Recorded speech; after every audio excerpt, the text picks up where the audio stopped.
The following is an Ellwood City Sports production.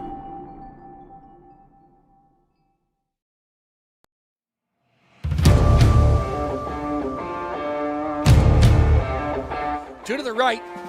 Quick pass out there to Dom Ho. He gets up to the 50-yard line. He's got blockers down. He goes, makes a man miss. He's got the first down. Does a little wiggle all the way. He's still on his feet. He's at the 10, the 5, touchdown! Hand off to Partridge. Tucks it in the left hand. He's up the left side, and he's going to go all the way. At the 10, the 5, touchdown! 4th and 15. It's all down to this. Back to pass. Give and chase. Throws it out there, and he's hit. He's short of the line again. He's short of the line again. With the free kick. Nice header by Keystone Oaks. But taken there by Huth. Shot on net. And it's a goal!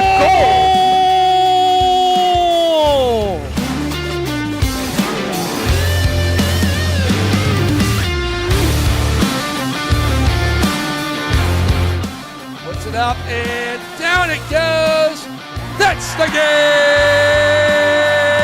Playoff win for the Wolverines.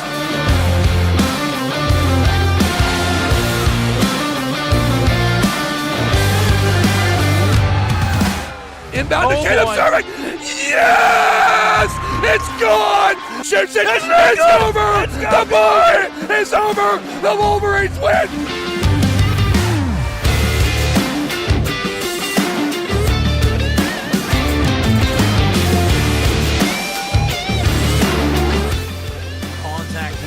Left side field, chasing his left fielder. It's going to go all the way out of the ballpark. A home run.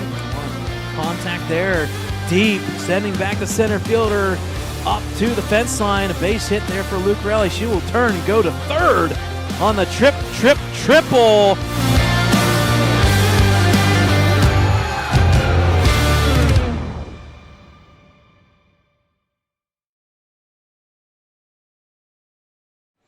Hi, friends, and a very pleasant good evening as we come to you tonight from William V. Campbell Athletic Field down here in Munhall, Pennsylvania, where Steel Valley is hosting our Ellwood City Wolverines. Steel Valley coming in with a record of 7-3.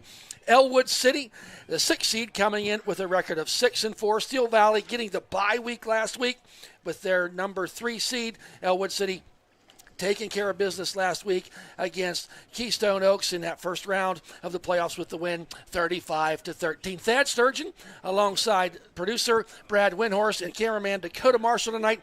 Brad, driving down here, the rain's hard right now. We just got a light mist coming out onto this field. Should be a interesting night for football. Yes, and I tell you what, the weather's going to play a little bit of a factor here probably in the first half.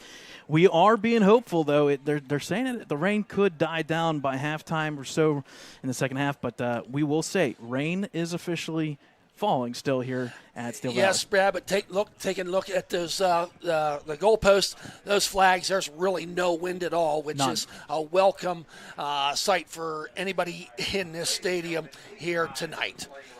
So, folks, we're going to turn it over to the Steel Valley Band and let them present the national anthem. Gentlemen, remove your hats as the Steel Valley Marching Band plays our national anthem.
there you have it, folks. That was the Star Spangled Banner brought to you by the Steel Valley Ironman Marching Band. What playoffs. What an exciting time as we're reaching this second round of playoffs. As I said in the opening, Steel Valley coming in, getting the bye last week, and Steel Valley's had just a great season with a record here of 7-3, 5-1 in conference play. Some of their wins have been very lopsided, to say the least. Team that's coming in here scoring 30.5 points per game, and that's number 5 in 2A, while just giving up 9.8 points per game. That's number 2 in all of 2A. So they're used to a lot of offense. You hear a lot about the offense with their stud running back, Deron Barksdale, but don't forget about that defense, only giving up 9.8 points per game. Their head coach is Ray Brasno, and Ray has been with them for 10 years, and before that he was there, I believe, 27 years. I read at the for West Mifflin. Yeah, Thad, we're talking about two coaches here with over 200 wins. Ray sitting there with about 240-something in football alone. He was originally at Steel Valley, got shifted around, took a little bit of a break there on, and they did a flip with the legendary George Novak, and then they went and did a couple flips there. He came back. He's got over 240-some wins. On the flip side, you got Coach Dan Bradley, and we can go on for days on social media about what this program has developed into since he's joined and took over at head coach. And when you combine his basketball coaching along with his football coaching, Dan Bradley's sitting there with 260-some wins himself. Yeah, so plenty of experience coming into this game tonight. As you think about Steel Valley, Brad, their 29th playoff appearance in their 54 years of football. 579 games they played, have a winning percentage of .603. That's got to be one of the ones up toward the top. And a 36-22 record in WPIAL, 6 WPIAL championships, winning in 82, 88, 89, 2016, 2018, in 2022. And I just want to make a note, Brad, in some of your pre-show prep that you sent to me, that 2016 went on to win states, and they mercied every team they played. Yeah. That's, folks, if you're just new to high school sports, they beat every team by 35 points. The only team ever to do that, and to obviously winning the state championship. Their 9th playoff appearance in 11 years, and they've reached the finals here just as recently as 2022 and 2023. Yeah, and they've had some recent action with the MAC, with Beaver Falls a couple years back there. They played against each other as well. And it's all a product of, well, one of the biggest families here in Steel Valley, and that is Deron Barksdale. This is the younger brother with the older brother graduating last year. He's kind of taken over the reins, and they kind of done a little bit of a shift as well. Deron was not the quarterback, or was originally the quarterback starting off-wise, and then they started throwing it around, and they eventually switched it off there to number 9, Tyson Barron, who's going to take over at that quarterback position. And since then, Deron has been lights out, and we can talk about their schedule and how they've blown it out. But, folks, you can see on your screen, the top part is the passing. It's insane to think that this kid has gone over it's a preview, but he's going to go over 3,000 yards in his career. And the more important thing is he's sitting there with 48 touchdowns. And on the flip side of things, if you're looking at for the Ellwood City Wolverines-wise, what they have had recently success-wise, well, it comes all because of the man underneath the center, the quarterback, Tyler Smiley. Talk about the past 4 weeks, and I know you have those numbers, Thad, if you want to mention it, but talk about the numbers. I mean, 5 records broken, the whole works, everything for Tyler Smiley. Has about every record, single-season record, mind you, because he was backup last year to his brother Chris, who had a ton of records. Chris Smiley, is now playing Saturdays for Marietta College. But Tyler, last 4 games, Brad, just shy of 300 yards against Riverside, passing. 200 yards against Union in a Mercy game, 200 yards against Beaver Falls, and 200 yards just last week against a playoff team called Keystone Oaks. And he's spreading the ball around. Yes. I think that is one of the keys, 7 to 8 wide receivers, you'll find except for last week. Last week, though, when you have Daylon Curry and Dom Hogue and what they've done, and I know you're ready to go, that's an easy plug for them. Yeah, Daylon and Dom Hogue coming in, both of them in their career, and they both started as sophomores, 4-year letterman. Daylon's sitting there with 94 receptions. On the other side, senior Dom Hogue is there with 94. Dom having a year, 52 receptions for a 13.9 average. Daylon sitting there with 34 with 11.5. But I say they're throwing a rock around, Brad.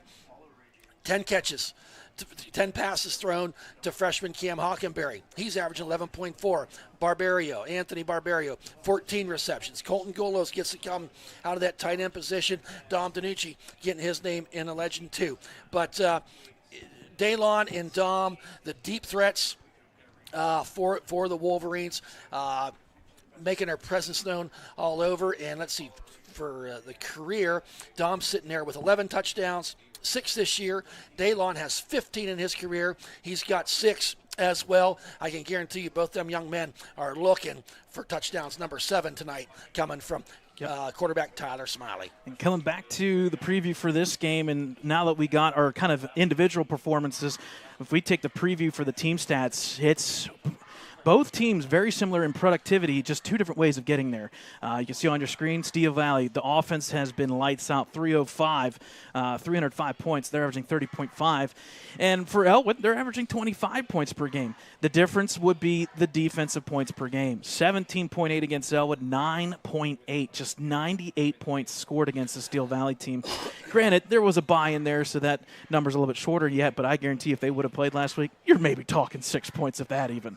The difference, though, how these two teams get their offensive production. You can see on your screen, 1,700 yards there of rushing for a 2,400 total. 1,500 of that comes via Barksdale. On the flip side, with Tyler going for almost 800 yards the past 4 weeks, now it's more of a pass game than a run game, but still have bounce. And that we said something off the record here. Kudos to last year's team. Amazing 10-1 record. But there's so much, and you said it, the amount of ball possession across not 1, not 2, but 7 or 8 people. This Wolverine team, if somebody's down and out, they're going to go the next man up, and they've got weapons in the pass game. And you'll see that not only in a pass game, but in a run game. If you were going down that road, Brad, I'm not sure. But Richard Curtin coming in, 172 carries. He gets a lot of the carries of that rock, averaging 4.4. And then we want to talk about Julian Frisk, the sophomore, coming in, 75 carries, over 400 yards with a 5.4 average. And then you got Tyler Smiley, your quarterback. You know, the sack numbers go into his rushing stats. We don't look at that, but he's not afraid. I think back 2 weeks ago, there was a 4th and 18, and he runs 19 yards. He's not afraid to move it forward. And Anthony Barbario back there as well. As you said, on the Steel Valley Ironman side, Barksdale, 191 carries, and a few other players get some sprinkles in here and there. And I kind of think those might have been more on some of the mercy games that we had talked about. Yep. And while the Ellwood team comes out here ready to go, if we're looking at this series, we call it the Forged in Fire series. Both these teams haven't played very often. They've only played one team between Ellwood and Steel Valley, but we do include the Munhall High School game plays. We're talking 1940s, though, there, Thad. The last time these two teams played, 1971, 14-14 tie. Yes, and I want to make a note about that. The quarterback for the Steel Valley Ironmen that night is the brother to head coach Ray Brasno. How about that? So Larry Brasno was on that team. So and we were told he's here tonight. Yes, he is here tonight. We were talking to our friends here on the announcing table. We asked, hey, are these two guys brothers? They have the same last name. And sure enough, we pieced that puzzle together all on our own, too, and got it confirmed. So kind of cool. 32 years later? No. A little more than that. 54. I did my math. I was born in 73, so I wasn't there for that game. Been around for a lot of them. You had an hour and 20 minutes to think about it. Yes. And that's for sure. We're about an hour, 20-minute drive down here to get down here for this 2A quarterfinal. Yes, quarterfinal. Quarterfinal matchup. I will tell you, folks, not a lot of people in the stands. It's not a real pretty night to be sitting in the stands, but the faithful have arrived. We got the blue to our left and Steel Valley to the right. I'm sorry, I got to talking there. Wasn't sure who carried out the American flag. And the Ellwood City Wolverine flag. But the Wolverines are on the sideline ready. And here comes the Ironmen of Steel Valley crossing that 50-yard line to get ready to take on this huge matchup here tonight. Not a ton of games in the WPIAL, but the ones that are playing are very important because it's rather you play next Friday you go home. You're going home thinking about basketball season or whatever happens next. Yeah, folks, with this rain being a factor, let's talk about the keys to the game of tonight's victory.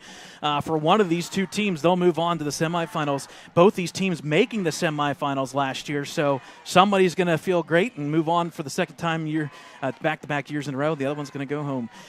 We broke it down to three things. The very first one, and then this is primarily for Ellwood, unforced errors. Last week, Ellwood had 5 turnovers in the first half. They cleaned it up, 6 penalties as well. No turnovers, no penalties. No splash plays, okay? Limit the big run plays. It's going to happen. There's going to be 5-6-yard hitters.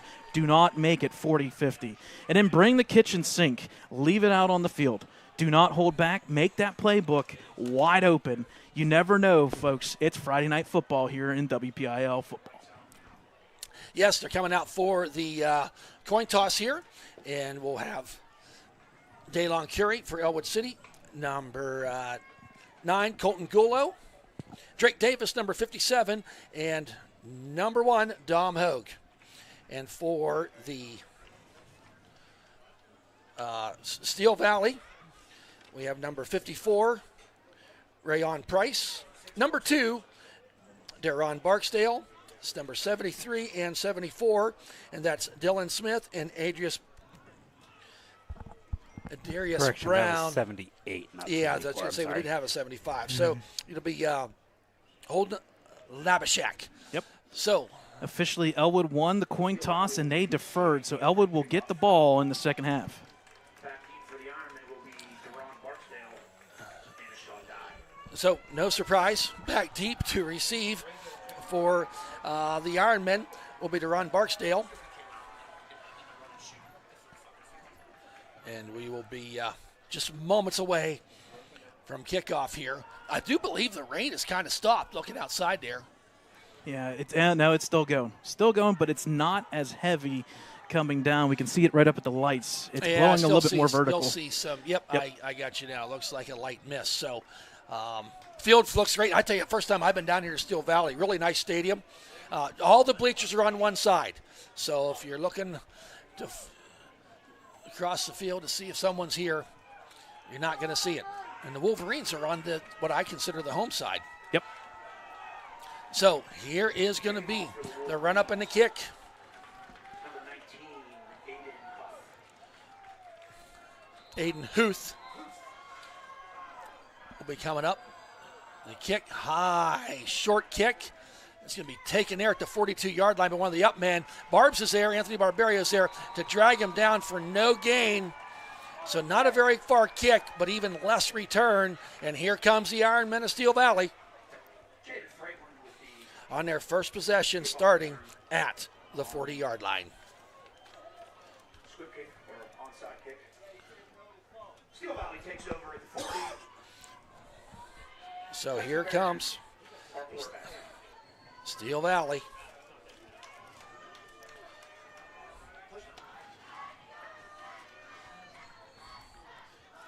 The center, Ryan Conroy, out over the ball. Number 9, as Brad said, Tyson Barron in the shotgun. Hands off, makes the first man miss, tries going vertical up that left side, and that's why Deshaun Barsdale, he's got a burst of speed. We saw it on the first play of the game, Brad, and down on the field in obvious discomfort is number 8, Yeah, Cam this is Mills. not good. This is not good. It was right at the knee area. His leg buckled, unfortunately, here. And he's in some pretty obvious pain out there. First play of the game. Cam Mills is getting attended to by the trainer.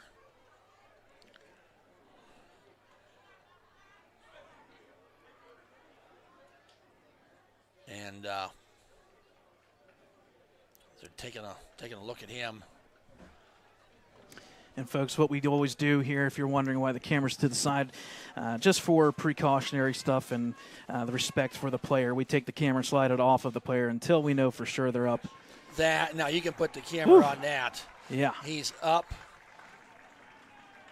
little slow, still looking at the trainer, but he is up, got weight on, got a little hitch in his giddy up. He runs off the field. So going to get looked at there on the sidelines. Brad, you hate to see that. Anytime Cam Mills, your second leading tackler on the team with 72 tackles, 7 tackles for a loss, gets hurt on the first play of the game. Now 2nd and 1. Barron hands off. This time he's going to get the first down. Still got the legs churning. Is Barsdale. They thought they had him down for about a 2-yard gain. He kept the legs churning and going to take the ball all the way down. Tackle there was by Dom DiNucci, number 4. Gets it down to about the 43-yard line, it appears. So pickup of 8. 2 runs now for Barsdale. He's going to doing his average so far because he's averaging 7.9. He's got 8 and 9 rush yards respectively. Hand off Barsdale. Tries that left side. Bowls a man over as Declan O'Brien was there to get him stopped. Number 4, Tyler Amico, or Dom DiNucci was there to slow him down. So not as big a gain that time. Gets it down to the 40. Going to pick up 3. Going to bring up a 2nd down and 7 for the Ironmen. Brad, you want to talk about the front line there? Let's talk about the tackles real quick. Number 78, 6'4", 340, Holden Labashak. And on the right side, Dylan Smith, 6'3", 310. Yeah, it's kind of nice. So there's some meat up there in that line at the bookends. You can go left and right. Hands off there to Barstow. Trying that left side this time. He got a burst of speed. And a nice tackle taken down there. I think that's Tyler Smiley. It's Tyler Smiley. Yes, it was. Picked up about 5 on the play. Going to bring up a 3rd down and 2. I'll tell you what, Brad, this Barsdale kid. Oh, yeah. He gets the edge. He's got muscle, and he gets that edge, and then he puts his head and shoulder and his entire body down. Yes, he does. Third and 2 here. First 3rd down of the evening, just past the 10-minute mark of the first quarter in a 0-0 ball game. 2 wide outs to the left, 1 to the right. Hand off Barsdale. Straight up the gut he goes. Gets the first down, does a little spinorama. Takes a big hit by Tyler Smiley to get him down. I think Amicone was there to wrap up his feet. He needed 2 and got it all the way down inside the 30-yard line to about the 28-yard line. Another injured player, this time for Steel Valley, is out there.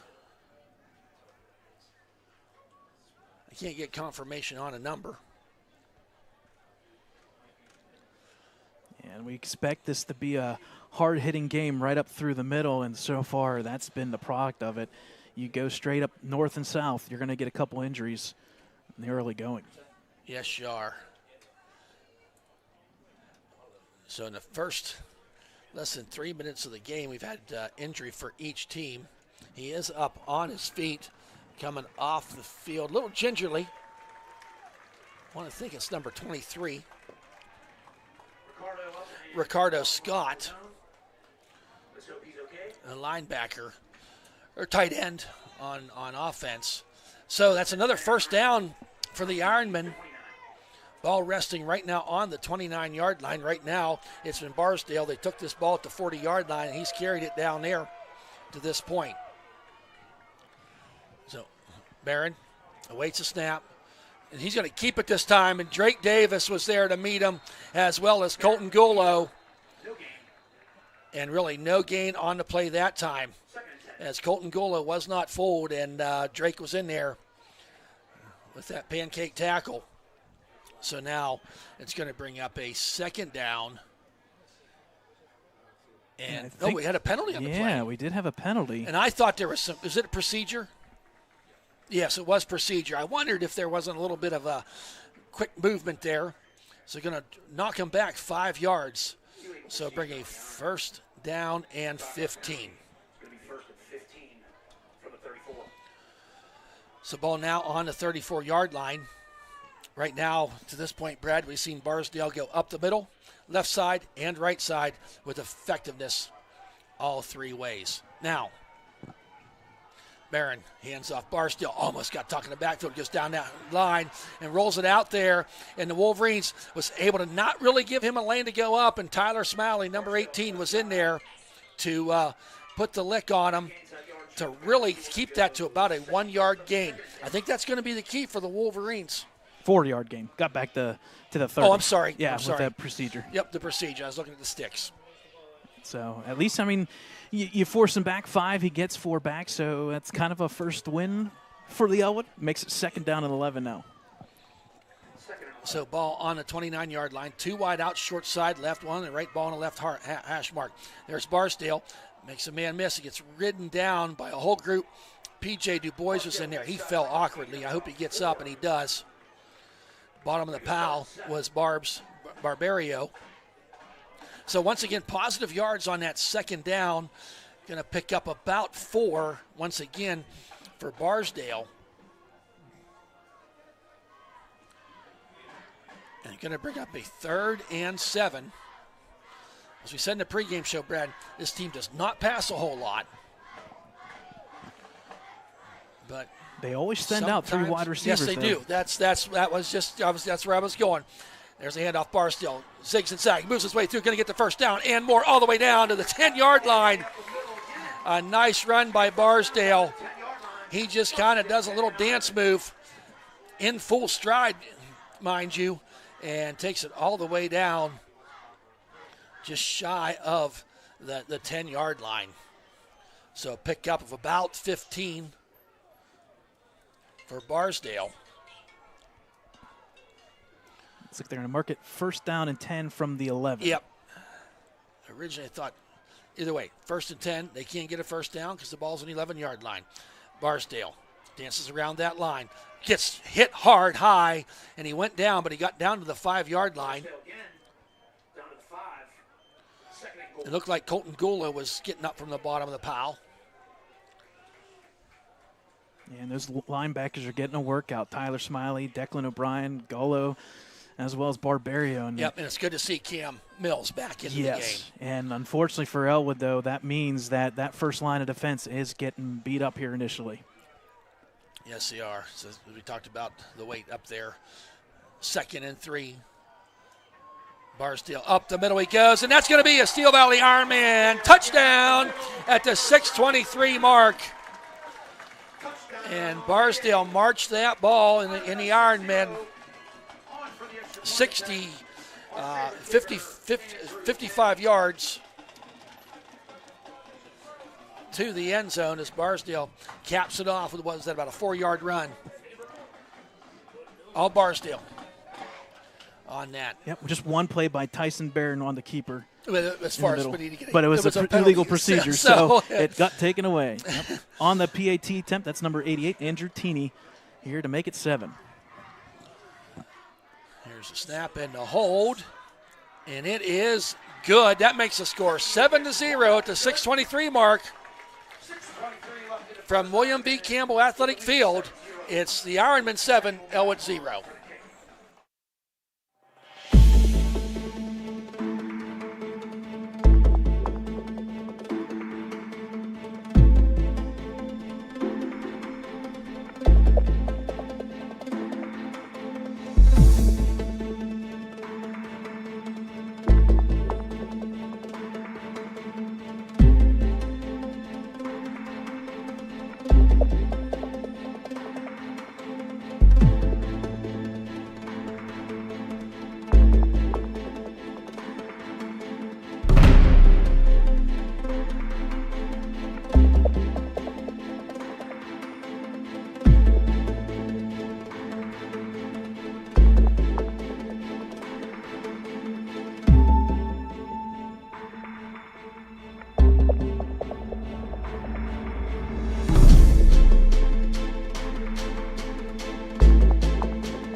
Welcome back, folks. The Ironmen go, 55 yards, all on the ground. Yep. Officially 10 plays, 60 official yards because it was at the 40. Oh, I had tripped you up there one. missed One my yard. notes. Long line. Here's the run up and the kick. High end over end kick. Taken there at about the 5-yard line by DiNucci. Makes the man miss. Rolls his way up there. A nice return of about 25, 24 yards as he gets it up to the 29-yard line. So here come the Wolverines, their first possession. That's something to take note of too, Brad. That last drive for the Ironmen half the was quarter, almost 6 minutes. Yeah. So here comes Tyler Smiley. As we talked in pregame, Tyler coming in, 54% completion average, 19 TDs, 13 interceptions, 1,721 yards. There's a handoff. Oh, he got decked in the backfield. Curtin had nowhere to run, nowhere to hide. He was sawed in half by number 23, yep. who good to see him back out on the field too. He went left there with that injury, Ricardo Scott. So a loss of 2 on the play. Man, and he's kind of back there in that free safety position, Brad. And, boy, he made his presence known. Well, the book on this defense is it's not a bend and break kind of situation. It is find the ball, get ball, make it happen. And you're going to see at least 7 to 8 Ironman helmets going to that football. Yep, 3 wide outs to the right, 1 to the left side. Richard Curtin. He gets the ball. This time got a little bit of running room, keeps them legs churning, falling forward, and gets it out to about the 35-yard line. So picked up 6 on that, 2nd and 11. Now 3rd down and 5 for the Wolverines. The Wolverines, 41 of 130 in the season, 31% on 3rd downs. That number's actually improved here in recent weeks in the games that they played. But just a lot of 3rd downs, 130 of them. Curtin. So here we are, 3rd and 4. First 3rd down for the Wolverines. Barbario in that backfield goes to slot. Tries the keeper, I don't know what happened there. Yeah, it was just a keeper play by Smiley trying to catch him off guard up through the middle, and unfortunately did not work. It did not work. Smiley tried to he did gain 3-ish. And they're going to say the 39, so it's going to be basically 4th down and 2 officially. So the Wolverines. And we said it. Tyler Smiley still out there. You got to bring the kitchen sink, and here's your first example of it. 4th and 2. Big play for the Wolverines at the 4-minute mark. Here, they try to draw him off sides. Almost had him jump. Man alive. There comes Curtin up the middle, and he's going to get the first down. Forward progress. He needed to get past the 39. Sideline officials are coming at the 40. That is a huge play, Brad, to keep that drive alive for the Wolverines. And you just see the excitement on the sidelines of the Wolverines. But I tell you, I'm not sure how Curtin got through there. Because you talk about 8 Ironman helmets. They were right there. So good blocking up front for the Wolverines. As Vinnie Curry, Eli Moore, Nick Condell, the 3 in the middle of that line. Drake Davis on the wing, Craig Patterson out there, was able to get in there. Check it in now for the Wolverines is number 70, Nick Condell, the sophomore. 7 on the play clock. Yeah, big play here. 265, 1st and 10, ball in the 40. Smiley, hands off, hit in the backfield. That was Curtin, I do believe. Yep. And unfortunately, that was a product of the play clock, and you can name 4 players in the backfield on that one. You could. I'm going to say number 54 made the initial hit, Rayvon Price. And a loss of about 3 on the play. Going to bring up a 2nd down, and we'll call it 13 for the Wolverines. Yeah, and unfortunately there, you don't want to necessarily take a timeout that early in the first half. At the same time, Ellwood is getting blown up in the backfield. You got to change this up a little bit. Hey, we really haven't seen a pass play yet, albeit this drive's not very long. 3 wide outs left, 1 to the right. Here's the pass play.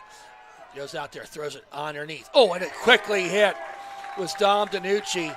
And long number 19 was there. Lemarian Rucker, 6'5", 185 senior. And I think there might have been some scouting done on that play because he was there waiting for Dom DiNucci. Yeah, it basically gets the loss of yardage on the previous play back and then some.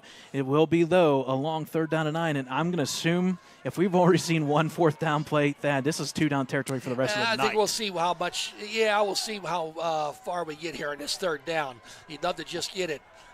Wolverines 0 for 1 tonight. Here's Smiley back. Falls up in the pocket. Got a man down there. It's going to be intercepted as he floated it up there. Dom Hogue had a step. Just ran out of gas. Was that number 2? Number 12. Number Ashad 12. Dye. Ashad Dye gets the first turnover of the night for the Wolverines. Yeah, that's one of those ones where you almost wish he would have tucked it and run. He had a lane. I just wanted that too. I was trying to look and see downfield. And at the same time, the wide receiver's open, but that ball floated. And again, folks, that could be a product of this weather. It floated and it held up there. You said when we were at the timeout, Brad, the rain is a little bit harder now. You can just see it up there in the lights. Still not much wind, but you do just have to wonder how hard that ball is to grip in this weather. I know both teams have to grip it, but when you're going back to throw, that's a little more degree of difficulty. So here comes. Oh, there you go. High snap. And that's going to be a tackle for a loss. I'm not sure who it is on Barksdale. Yeah, that was an initial fumble, high snap there Drake on Barry. Davis. Drake Davis was able to snake that out and get him tackled for a loss. That was a product of the high snap, and Tyson Barron was lucky enough to hold it. It bounced around. He collected it, handed off to Barksdale. But at that point, got to give credit. Drake Davis breaks through. And loss of about one on the play. One. That's Drake's 10th tackle for a loss on the season. So now, once again, Brad, we say this every time. 3 wide outs to the right, 1 to the left. Hand off Barksdale, and he's going to get gobbled up there, and he did get back to the original line of scrimmage by about a yard, but there was about 3 white shirts there to get their mitts on him to get him brought down. Well, it started with Colton Golo, Cameron Mills, and then Declan O'Brien. All 3 linebackers came on that backside with Drake Davis, and they got there in time. They did, and PJ was there to plug up a hole as well. So rain's coming harder now. Yes. Final, less than a minute to go. Fast moving, both teams. Wolverines just had 1 possession in that first quarter. Steel Valley sitting there with just their second. They also have that 7-0 lead. 3 wide outs left, 1 to the right. There's Barron in a shotgun. Barstow is going to go back to pass. Throws it out there, and almost kind of into the Bermuda Triangle, if you will. There was 3 white shirts and 2 black shirts, and the ball falls incomplete. So now a 4th down incomplete pass stops the clock. So the Wolverines appear to get the stop as the punting unit comes on for the Ironmen. Punting here will be number 2, Deron Barksdale. So if you're a defensive lineman here for Ellwood, you got to be careful. You just want to stay home because it's 4th and 10. And he does get a punt away. That is returnable by Yes, Dom it is. Hogue. At the 26-yard line. Finds a little seam, rolls up through there, and a nice return out to about the 44. So I think he took that at about the 26. Yeah, just around that 25-yard line or so, and gets good yardage to Yes, set it up does. Ellwood with best field position. Granted, it's only their 2nd possession. Yes, it is. So if we're talking about Ellwood City, Brad, the last couple weeks, they've started a little bit slow. Yes. And you and I talked about that earlier this week. Five turnovers, I would say, is a little bit more than just slow. Well, but you go back to the week before, Union. Yeah, it takes then a we bit. took them away, and you didn't want to repeat it last week with them 5 turnovers. Right now, Wolverines 1 possession, 1 turnover. Does make you wonder. So 3 wide outs to the left, 1 to the right. Snyder Smiley. Handoff to Curitan. Keeper. No, on the keeper. Smiley faked everybody out. Dives. Going to get about a yard on the play. A nice play fake there. Won't fake the announcer guy out, but apparently not the linebackers from Steel Valley because they were there, Johnny on the spot. So that's going to do it for the first quarter, Brad. Yeah. My Fast word. moving. Just 7:22. literally 7:22, 22 minutes. And so with that, folks, Steel Valley leading 7-0. We'll be right back.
Welcome back, folks. 7-0, Steel Valley, Ellwood City, just their second possession of the night.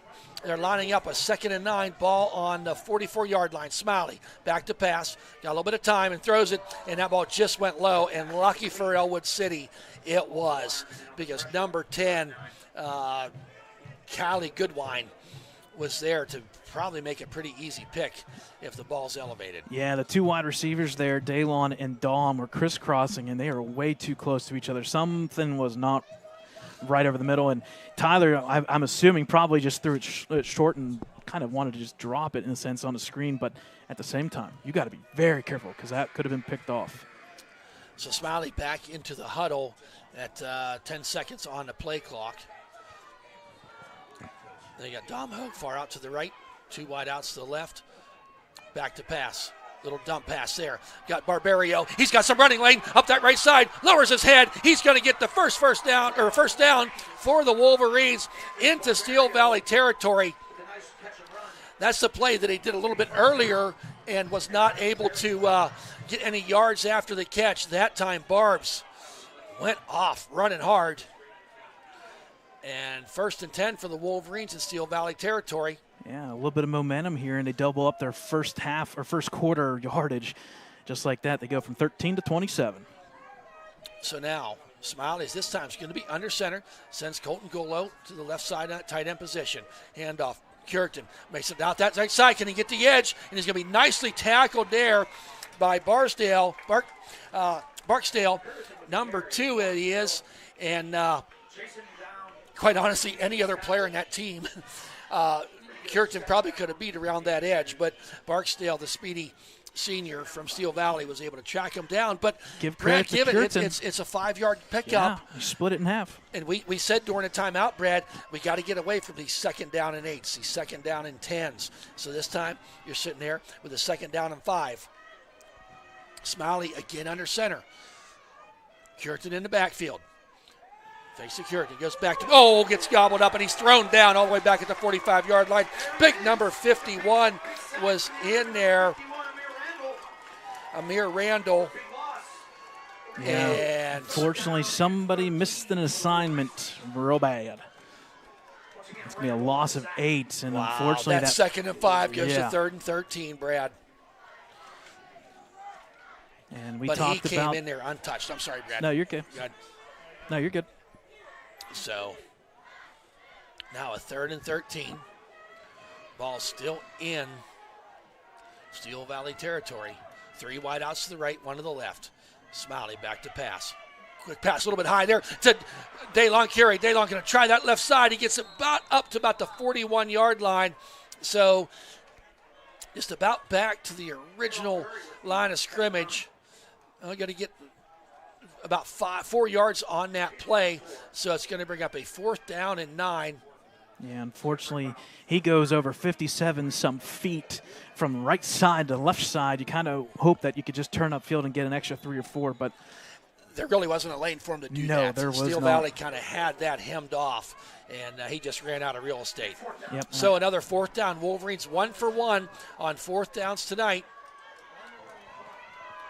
This one a little bit further, 4th and 9. 2 wide out, short wide left, 2 to the right. Back is Smiley. He's got a little bit of time, rolls out of the pocket. He's going to get gobbled up there and sacked at the 50-yard line. Lamarian Rucker came out of nowhere, Brad, and put Smiley down on that 4th and 9.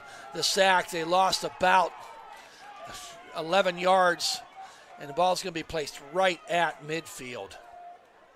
Wolverines, a little bit of momentum there, Brad. Got a 1st down and was unable to get it any further. 2 sacks on that drive. That really Smiley had nothing he could do on both of them. 19.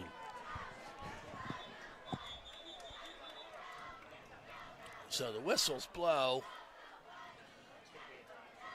They're talking to the official. Official's talking to Coach Dan Bradley. They're looking up here. 9:42 on the clock. Yep, Yeah. Just a little clock adjustment here. We're going to add 10 seconds to the clock. 9:42 on the game clock. That's one job I would never do, is be the clock operator, because you can't look away for nothing. So 1st and 10, ball right at midfield. There's Barron, hands off. Barksdale, spin around a move, and he's going to get her down to about the 42-yard line, a pickup of 8. How many times we said that in the early goings of this game here, Brad? Pickup of 8, pickup of 9 for Barksdale. And Cam Mills coming back off the field. He is playing hurt with that leg, with that limp going on there. You kind of maybe see a little frustration him right here down in front of us. So 2nd down and 1. Barron, hands off. Barksdale kind of waits behind the line. He's used that beast of speed to go forward and hops his way as he's getting tackled down to the 33-yard line. Dom Hogue had him by the ankles. And Daylon Curry was there to finish him off, but he was dragging white shirts along the way. Barksdale has that really cool ability, Brad. He kind of just waited there behind the line of scrimmage. When you got an offensive line like that, you can kind of sit there and wait for the block to develop. Kind of reminds you of a guy named Le'Veon Bell. You went down the road I was going to go down, and but Barksdale's going to be playing for Pitt. Yes. Not where'd Le'Veon a different, go? same field though. Yep. Oh, fumbled that snap, but he got it back. Is Barron, and he's going to be tackled. A flag came in there big time late as Gullo and Tyler Smiley was in there. But we'll wait to see what the flag is. And if it's going to be holding. If this is going to be a hold, you send him back. Although that was a loss of a play, but right now when you're averaging almost 7 yards per game, you send him back. Yes, you do. So that's the 2nd time tonight, though, Brad. We've seen that Barron get that snap and not quite able to get his mitts on it. As I said, that rain, it's there. It's an annoyance right now. It's not a hard rain, but it's there. It makes your offensive plays kind of develop an extra half second or two later than when it's supposed to. So that's maybe why you get those holds. Yeah, 10-yard penalty. Not many penalties, though, as we played 16 minutes as we come to the 8-minute mark here of this 2nd quarter. Fast-moving game. 1st and 20, ball on a 44. Sends a man in motion. Barksdale makes a man miss, and he's going to be tackled at about the 39-yard line. Pick up of about 5 on that play. 2nd and 15. Declan O'Brien, I think, on the tackle. Yep, O'Brien was in there to wrap him up. And that's what you got to do with Barksdale. You're not going to arm tackle him. So, 2nd and 15. The first drive of the game, Steel Valley marches at 60 yards down the field. 2nd drive for them, it stalled out. They had to punt. Now we're at the 3rd drive. 6 on the play 2nd clock. and 15, ball on the 39-yard line. Handoff Barksdale, flea flicker pass, rainbows it up there, got the catch, number 9, doesn't get into the end zone as Barron went down that right sidelines. Barksdale gets the handoff, and then Barron made a beeline toward the pylon. And, man, did you see the arch on that ball Barksdale threw? He just laid it up there, but Barksdale got behind the Ellwood City Wolverines defense by about 5-7 yards and made the catch. Yeah, and that was actually Barksdale to Barron, the quarterback. That was number 12 that lateraled it off to Barksdale, and Barksdale to Barron. So, and there's a handoff to Barksdale, just bowls people over, and they don't say he got in. They're going to put him right at about the 1-foot line. As he got that ball, 1st and goal from the 2. Rain is coming harder now. So he did not get into the end zone. He had a white shirt straight on, Brad, but they stood their ground. Now 2nd and goal. Barksdale this time, and he's going to walk right into the end zone for the touchdown, making the score 13-0 at the 6 minute and 10 second mark. Deron Barksdale that time. He did it with his legs. He did it with the ball. Throwing it down there. That big play there from Barksdale to Barron. How many yards was that? I missed it, Brad. About 33 some, about 30, actually we're going to say 36 yards. 36 yards, and then Barksdale finished it off with the 1 yard run. So here comes the extra point. Andrew Tenney, and it is good. That makes the score 14-0. 3 possessions for the Ironmen, 2 scores. Makes it up 14-0. We'll be right back.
Welcome back, folks. 14-0, Steel Valley. That drive, Brad, was how far?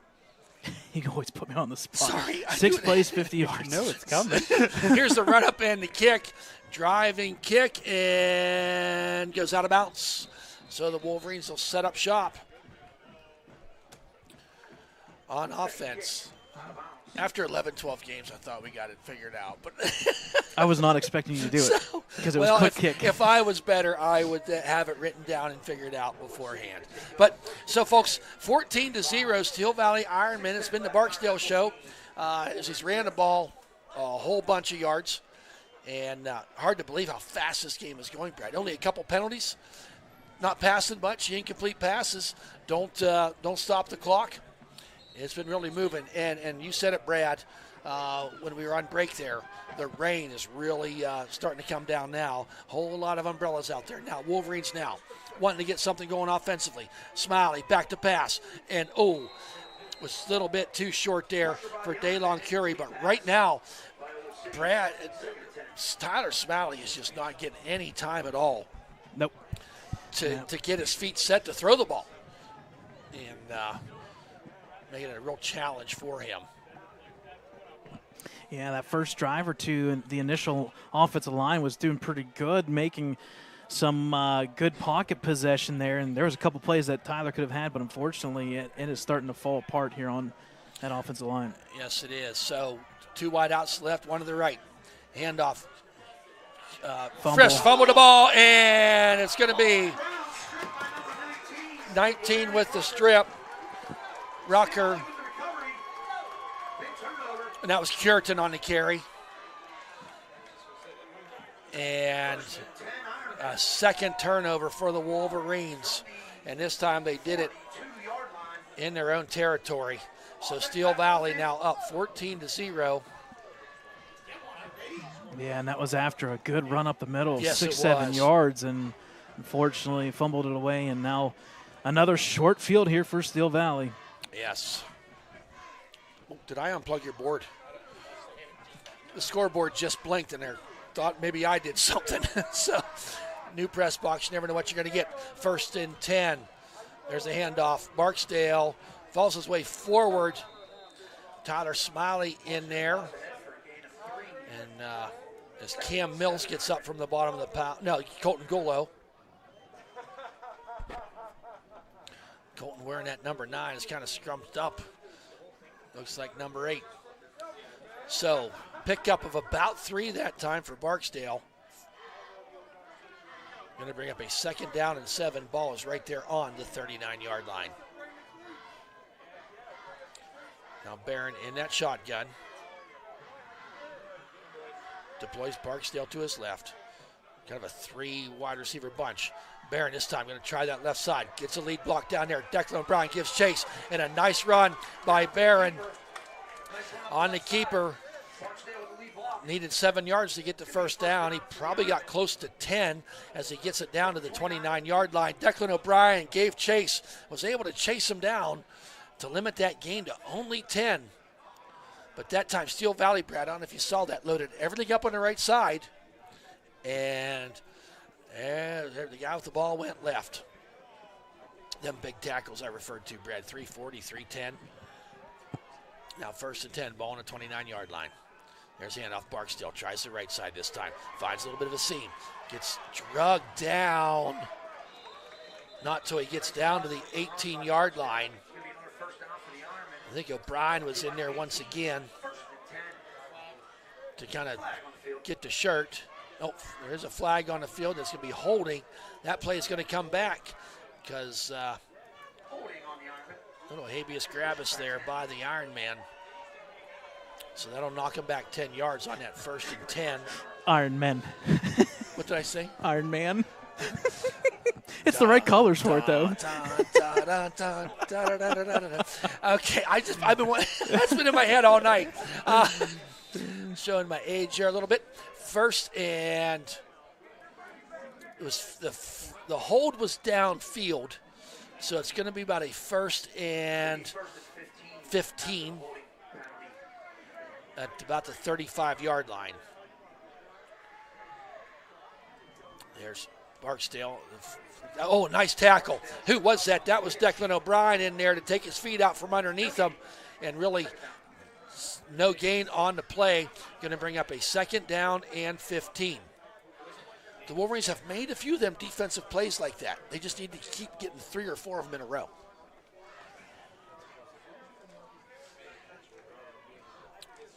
So at the 4-minute mark, all teams have all 3 of their timeouts remaining. So on this 2nd and 15, 3 wide outs to the right, 1 to the left. Barron in the shotgun. Oh, loses the ball. It's on the ground. Fumble. Ellwood. Final play. Ellwood and who came in there? Anthony Barbarios. The ball trickled out to the left. And it's Wolverine ball. Big play there to 3:41 mark. And that ball was touched by about 10 different people on that field. And I believe it was Anthony Barbario picks it up. I'm not sure what the officials were conversing about. I wonder if they were just checking and make sure that somebody didn't possess it at first and it knocked out. But that ball literally touched at least 8 or 9 hands. Yes, and it kind of pinballed out there away from the crowd, and Barb's alertly in there to get it. So the turnover pendulum swings, and Coach Bradley is going to want a timeout to talk about this. Because you're down 14-0, Brad. 3:41 remaining. You have all 3 of them timeouts left. This could be a really, really important drive for the Wolverines as we go finish out this 2nd quarter of play. Yeah, right now stats all favor in the Ironman, and it's nothing fancy. It's only 139 yards, but it's been what they've done on defense. They've held Ellwood 16 plays, just 26 yards. You throw in 2 or 3 sacks, a fumble, an interception, and so far 4 possessions for Ellwood. Not a single one has gone beyond just 1 first down, and that's been a product of why you're sitting here at a 14-0 game. Again, not out of it by any means, but you got to get something on this drive because you need the momentum for the second half. Granted, they do get the ball second half, so if I'm Coach Bradley, I'm calling a timeout, wrestling everybody up, saying, hey, relax, guys. We got a big drive here. Let's double up on them. You're not out of this game yet. So a lot of football left to play. Only down by 2 scores. You got possession at your 39-yard line after the fumble. And that was Barksdale that fumbled, correct? No, that was keeper, Barron. Barron, okay. Sends Curie in motion. He wants to try a little trickery. Throws it down there. Oh, ball falls incomplete as Curie got the handoff.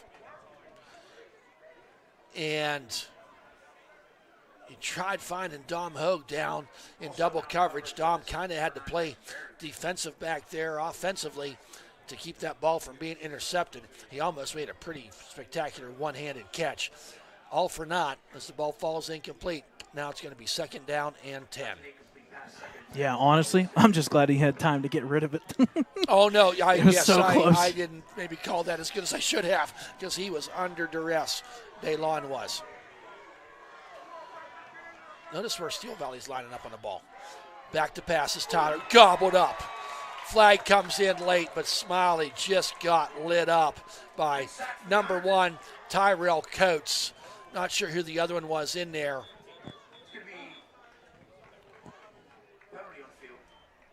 We'll wait to see what the penalty is. And Rucker was in there on the sack as well. Yeah, from the Number initial 19. looks here, it's probably going to be holding against Ellwood, so this will probably be declined, I'm assuming. I would almost think you're at 3rd down now. And that ball is marked. No, they are going to.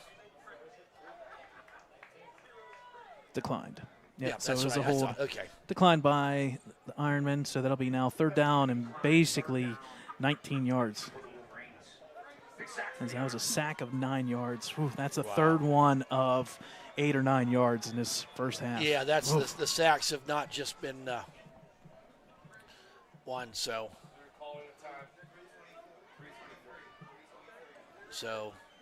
adjusting the game clock to 3:23.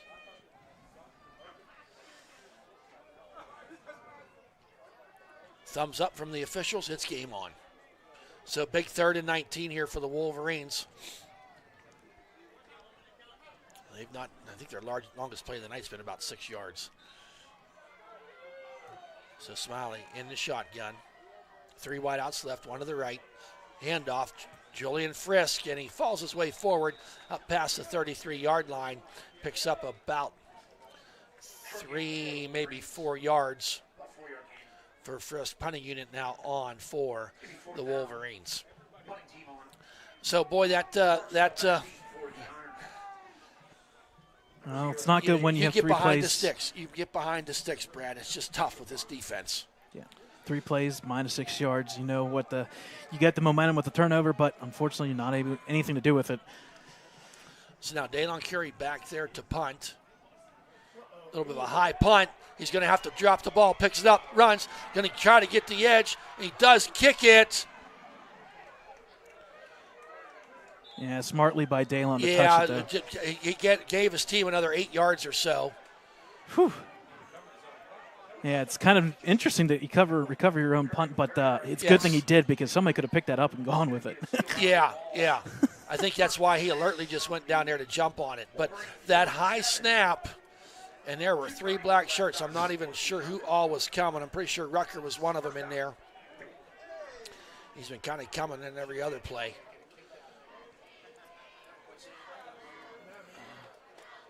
So, and that's a legit kick. I mean, he was not past the line of scrimmage.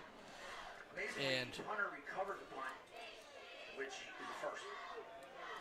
so now 1st and 10, ball on the 47-yard line. Steel Valley, all 3 timeouts left with the 2:31 remaining.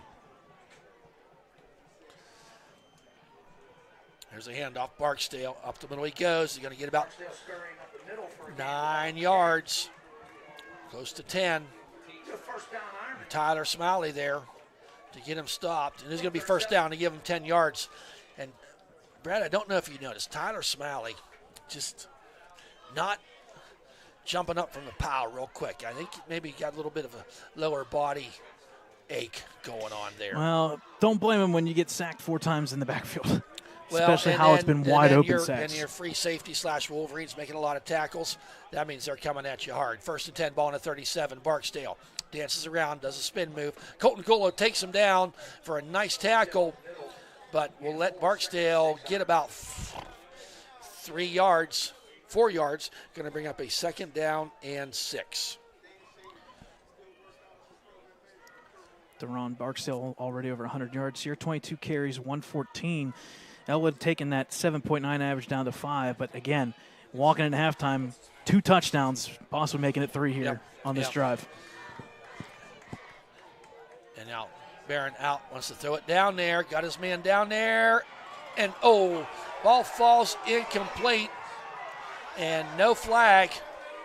Interference on the play. Oh, no flag on the play. So ball falls incomplete. 3rd and 6. Going to bring up a 3rd down and 6. As Barron is that his first attempt at pass tonight? Couple. I think that would be, I want to say, number 2. Okay, because Barksdale had the other one. So, but the ball falls incomplete. I believe that was Daylon Curie down there with Dom Danucci. Or Dom, that side. Okay. So now 3rd and 6, ball in the 33. I would say 2 down territory. Barksdale. Gets hit, and he's going to get barely back to the line of scrimmage. I think, honestly, he just tripped over his own foot there. Could have, as Anthony Barbario kind of made him do a misdirection. He kind of tripped. Drake Davis and P.J. Du Bois were there to stop it. Now Steel Valley and Coach Brazo is going to want to take a timeout to talk about this. It's going to be 4th down and 6.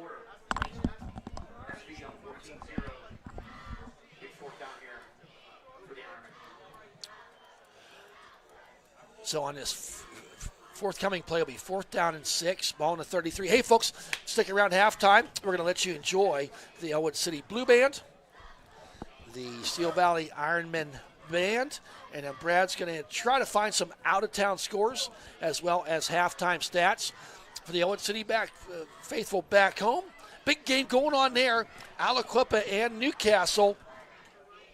So we certainly appreciate all the Ellwood folks staying back there, working in the band concession stand and the Wolverine football booster stand. We know we got you on in there. Hey, thanks for staying in there. At least you're in there dry and probably serving lots of hot chocolate. So we'll have all the out-of-town scores that we can find, as well as the halftime stats. We'll let you enjoy the band as well. So now, after that timeout, both teams with 2 timeouts remaining, minute 5 in this second quarter, 4th and 6. Barron in the shotgun, hands off Barksdale. Up the middle he goes, does a little stutter step, rolls his way forward. He got the first down, dragging a Powell all the way down to the 15. He needed 6, got 18. Dragging Wolverines along the way. And Steel Valley will take another timeout. Or no, they did not.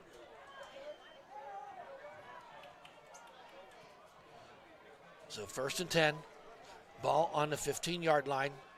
2 wide out stuff. There's Barksdale. Around that left side, going to get the edge into the end zone. Touchdown. Flag on the play. Flag on the play. Wait, hold the phone, Mabel. There's a flag back at about the 15-yard line. Barksdale went untouched for 15 yards. It may have been all for naught. By the actions of the officials as they march off the penalty. It's going to be the 10-yard persuasion. Takes them all the way back to the 25. Coach Brazo's looking for an explanation. Did they come to this side? I didn't see them call what the penalty was. Sure, it was Definitely holding. Yeah, it was quick. He did it right after it. But I think he was facing the other way, wasn't he? No, he Okay. did it. He did it right. It was holding against Steel Valley. So 1st and 20 now. Ball in the 25. Aaron throws it out there. Finds his man, number 23. Jukes and jags. He's going to get into the end zone. No, he was out of bounds. He lost. Out of bounds at about the 4-yard line. So I believe it was Ricardo Scott, number 23, gets the catch and tried tiptoeing down that sidelines. He got it down to the 5-yard line, and that is going to be enough for the first down after the holding penalty. So now 32.2 seconds remaining.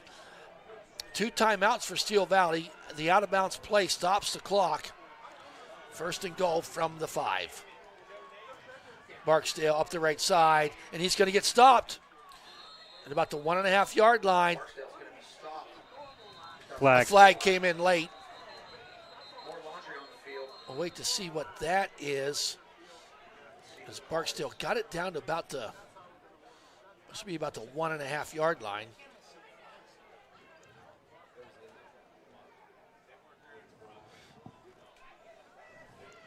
So looks like they're going to be, as the officials are conversing. Not really sure what the call is. The flag is sitting right there at the line of scrimmage, Brad. Here we'll get the call. Personal foul. Wow. Against Steel Valley. That Dead was a ball late foul hit, yeah. after the play. So that's going to knock him back 15 yards to about the 17-yard line. So it's going to be second and goal from the 17. Boy, if the Wolverines defense could get a stop here, Brad, that would just be huge. Well, that means they have a breath. Yes, yeah. One last breath before halftime. And that's the thing tonight so far, Barksdale, he's not, you talked about his average, he's not had that huge run. At the same time, these penalties, all you're doing is you're just giving them more yards to go forward. Well, stacking up the yardage. He can be a glass half full guy for so long. Yeah. Here's the snap. Rolls out to his left. Gives chase. Oh, Declan O'Brien just missed him. Down goes, he's going to get hit out of bounds at about the 4-yard line as Barron went down there and put a hit on one of the Ellwood City Wolverines. He did go out of bounds. Who was that out there, Brad? Do you know? That took the hit? I didn't catch who it was. It's on that far sideline, so it's either going to be Dom or Ambicone. So they tried to stop him. Barron wanted to try to pass the ball downfield. Declan O'Brien with that closing speed gave chase, but the speedy Barron was able to get around him. So 14 seconds remaining here on a 3rd and goal from the 4-yard line. Handoff Barksdale, kind of misdirection. It's going to go around the other way and into the end zone he goes for the Steel Valley touchdown. Barksdale with 3 scores here in this first half. They score with 7.4 seconds remaining in this second quarter, making the score 20-0. Tenney on for the extra point. The Wolverines give you a little bit of a glimpse of some things positive, but then Steel Valley just has a way to respond. Here's the kick, and it is good. Makes the score 21-0 in favor of the Steel Valley Ironmen. Yeah, that drive there, 9 plays, 47 yards. Again, you get something going, and then you turn the ball over. We've had an interception, a fumble, and unconventionally, we've got a 4th down play in the right direction, and then you have to punt the ball away after getting the ball back. And so far, Steel Valley's been winning that field position. It doesn't matter. They've been having the ball at the 50-some-yard line, scoring every single play. Well, and we talked about it. Them sacks. The defense has led the offense. You cannot stop Barksdale. You can only limit the number of touchdowns he scores. Well, folks, you can count him. He's got 3 in this first half. Well, should we tell him what you told me before the game started? Barksdale can run for 200 yards. It's just a matter of how many touchdowns does he score. Yep, and he had 48 basically in his career coming in tonight, so he's over that 50 mark easily, now at 51, and I don't think he's done anytime soon. No. So Wolverines now. And folks, Ellwood City will receive the kickoff in the second half. But he actually had 54 in his career so far. So, and it is still raining, and unfortunately our kind of hope for the second half, I don't know. That rain looks like it's going to continue for a little bit more. Yeah. It's going to make it very hard to come back. You know, Ellwood, they're going to have to throw the ball more even on top of this down 21. Right now, you just get this ball and let's get to halftime. Yep. Here's the run-up and the kick. Let's go it down there, and still the ball alive. falls around, and who ends up with it? I think Ellwood did recover it, but Barrio got his mitts on it, and yes, Ellwood appears to have recovered it. It bounced around a couple times there. And luckily for the Wolverines, because that would have gave Steel Valley time for one play, but 4 seconds remaining here. Don't forget, folks, we'll be stick around here. We'll adjust some microphones. And have the halftime shows and halftime stats. And the Wolverines will just take the knee. And that's going to run the clock out to 0, folks. At the end of 2 quarters, we've reached halftime. Steel Valley Ironmen 21, Ellwood City 0. A tough half for the Wolverines. I would say Steel Valley, they are who we thought they were. We talked about how good their defense was. They proved it there. We talked about how good Barksdale was, how good them tackles are, and they made us pay. So, Brad, are we taking a timeout, or are we just hooking things up for bait? We're just going to flip the mics here, and we'll let the halftime festivities go underway here as we hit halftime. It's Steel Valley 21, Ellwood City 0. Enjoy the halftime show, folks.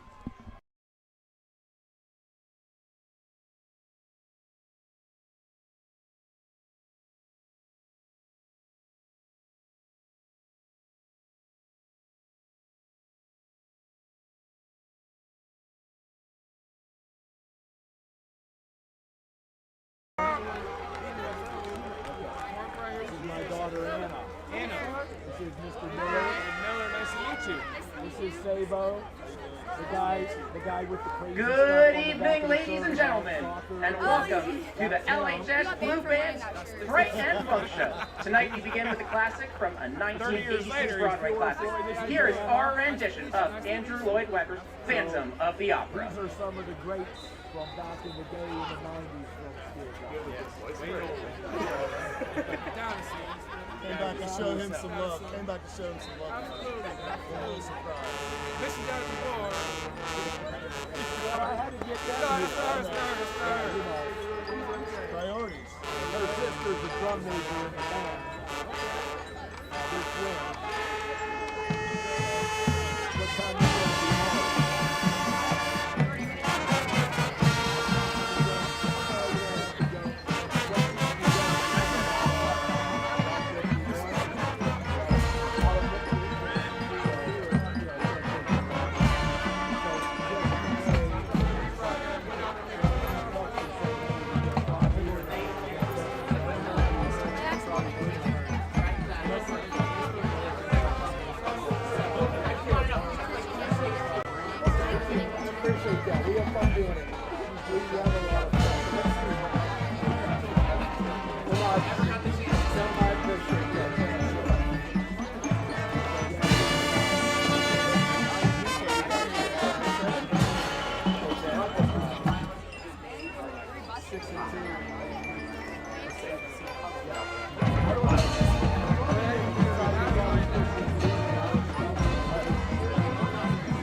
Well, ladies and gentlemen, it's that time of year again, when we all get dressed up, walk door to door, and go trick-or-treating.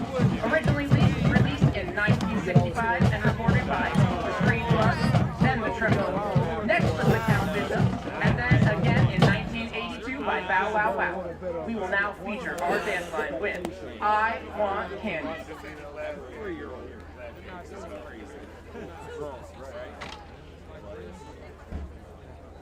So it might ask you had to do a route. You two were around. I think he had just wrecked when we went through what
We close our Bright and Funk show with a blast from the past from 1992's Pop Punk album. This is Radiohead. because I still respect you.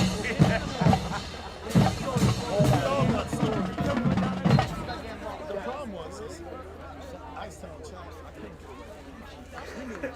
I don't know how he knew. He knew everything. I know every time anything that was happening, he was on he knew. Yeah, I know. Play buddy, buddy.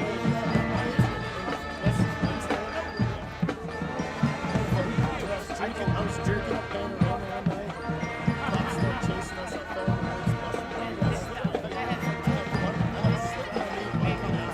Squat 500 pounds on the Saturday.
Ladies and gentlemen, the Lincoln High School Marching Blue Band.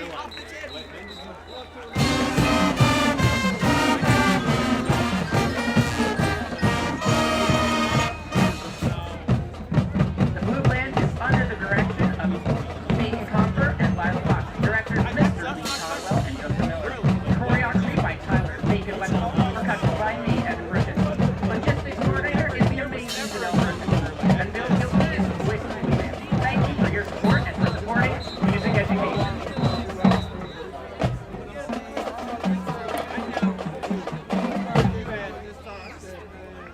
And now, the Blue Band Funk.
Ladies and gentlemen, start your engines.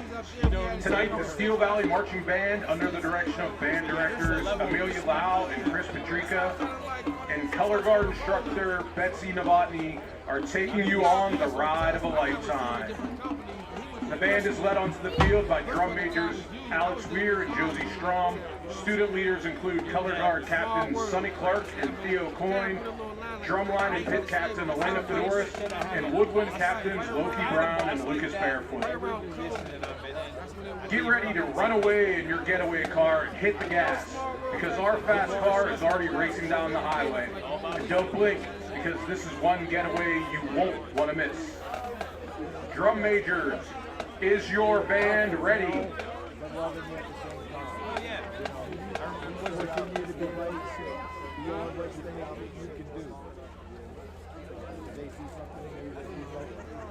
Ladies and gentlemen, the 2025 Steel Valley Marching Band.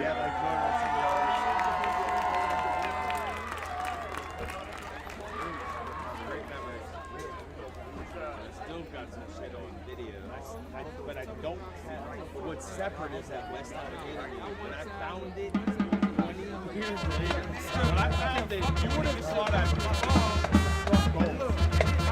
saw West Allegheny.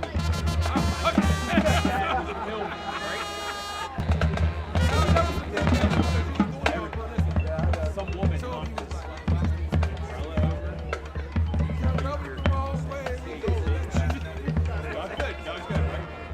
I'm sorry. Yeah, no.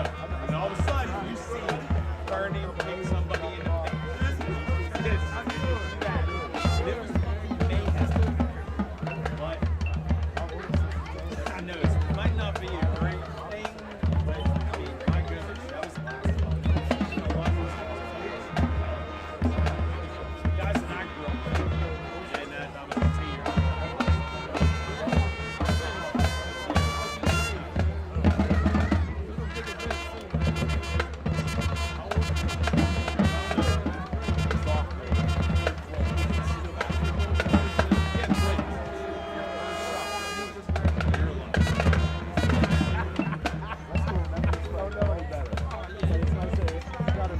Oh my goodness, dude, that is great thing you got busted.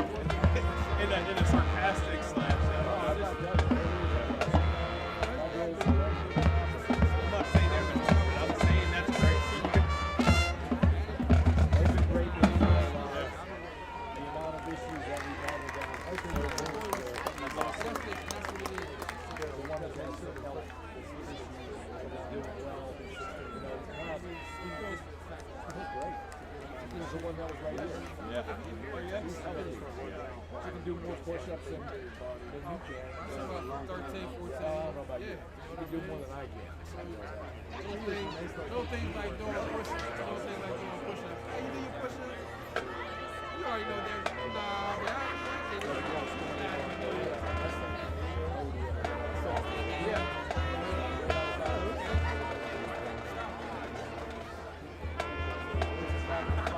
Yeah, you're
Ladies and gentlemen, we have the winning number. $600 goes to the human being that has the number 35, Tom Barrasso. 35 is the winning number. Please come up to the press box to claim your winnings. I'm pretty sure.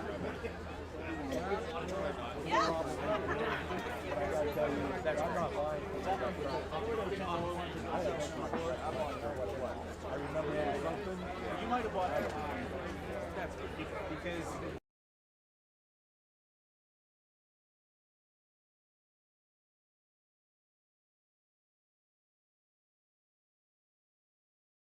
All right, folks, welcome back into the press box here at William V. Campbell Athletic Field here in Munhall, Pennsylvania. Again, this is a school district in 1971 that the Wolverines played in the 5th game of the actual first year of Steel Valley. A merger back in the early 60s was brought forth, and then in 1971 officially became a merger between West Homestead, and Munhall, and that's where we're at right here with Steel Valley Ironmen. So far in that first half, everything going in their favor, and that's going to lead us into the halftime game stats. There you go, folks, on your screen. Rushing yards, 158 for Steel Valley. Barksdale comes in, has 139 of those 158. The other 19 or so going to Tyson Barron, the quarterback with the running keeper for the Valley Ironmen. For Ellwood City, -3 yards, and that is indicative of all the sacks. A sack of 8, a sack of 8, a sack of 9, and a sack of 9. You take off basically right around 40-some yards of offense there for the Wolverines. Passing-wise, Ellwood 22, Steel Valley winning that one still, 53 passing yards. A couple trick plays. It hasn't been many, but it has been enough to make the difference. Total yards, all in favor of Steel Valley, 211 to 19. Turnovers, 2-1 in favor of the Valley. And penalties, 5 for 50 for the Ironmen. All that really essentially did was just give the Ironmen offense a little bit more yardage in this game. As they sit up here 21-0. Ellwood will get the ball back here starting in the second half. Individual stats here. Richard Kierton, 6 carries for 18 yards. Julian Frisk, 1 for 3, and unfortunately that's what it's been basically. Tyler Smiley, 5 carries, -23 yards. Again, 4 big sacks has put that crooked number. Ellwood, 13 carries, -3 yards in the first half. Deron Barksdale, 26 carries, 139, 3 touchdowns, an average of 5.3, and that's something that we didn't expect. He did lose 1 yard in this first half, so 140 down to 139. Tyson Barron, 3 carries, 19 yards. Between the two, they're averaging 5.4 yards per carry, 29 carries for 158. Deron Barksdale, 1 for 1 for 33 passing, and then Tyson Barron, 1 for 3 for 20 yards passing. Not much offense via the pass, although we did say for it and asked for it and wished for it. The rain has officially stopped here in Steel Valley, so we'll see what the second half does entail. Individual stats here on defense. Declan O'Brien, 8 tackles. Tyler Smiley, 6 for the Wolverines. And on the flip side, Jordan Edwards, 3. Ricardo Scott, 3 tackles. And Rayvon Price, 3 tackles for the Ironmen. A couple out-of-score updates. And, Thad, there's a couple of them that you did not see when we came back. Oh, my goodness. There's some big updates here, folks. And we'll start with 1A. 1A, Laurel at halftime is up on Chartiers Houston. 14-0. Fort Cherry is up 17-3. Neshannock did get a field goal right before halftime. Unfortunately, the Fort Cherry Matt Sieg-led team is beating up on Neshannock. Another 1A score here. This one's interesting. Clairton holding teams to only like 19 points all season. Jeanette making a little bit of damage there. They actually had a lead. It's 22-20 at halftime. Clairton with a 2-point safety basically lead. Some 4A scores here. Some one here from Helling Stadium in Ellwood, a good one. Aliquippa and Newcastle, 0-0 at halftime. Both teams ended up in the end zone. Neither team could score, and unfortunately, I do know that one of the linebackers for Newcastle is out of that game. A couple injuries in that one. 2A, Western Beaver 21-7 on Apollo Ridge. Seton LaSalle at halftime, 42-0 on Mohawk. Washington get a score right before the end of the half, 24-7 on South Allegheny, and obviously the one here that matters most, it's 21-0 Steel Valley. Thad? I told you 42-0 was that update. I went to the restroom. It was 7-0. Yeah. And in Washington, presses checked get a Twitter score again, and then it was 42-0. It quickly refreshes. Yeah, hit the refresh button on that one, and Mohawks feeling it. So, folks, 21-0 here. 2 more quarters to play. Ellwood City will be won a toss and deferred, so they will be receiving here in this third quarter action. And needless to say, Thad, anything in the forward direction is good for Ellwood. That's and holding the ball, because 2 turnovers essentially led to two touchdowns. Not saying it would be 7-0, but it's given the Ironmen an extra possession or two, even with you getting the ball in the second half. Yeah, and right now, you kind of thought coming in that time of possession, which the Wolverines had gotten better at as the season went on, and some of those lopsided victories helped those numbers from a season standpoint.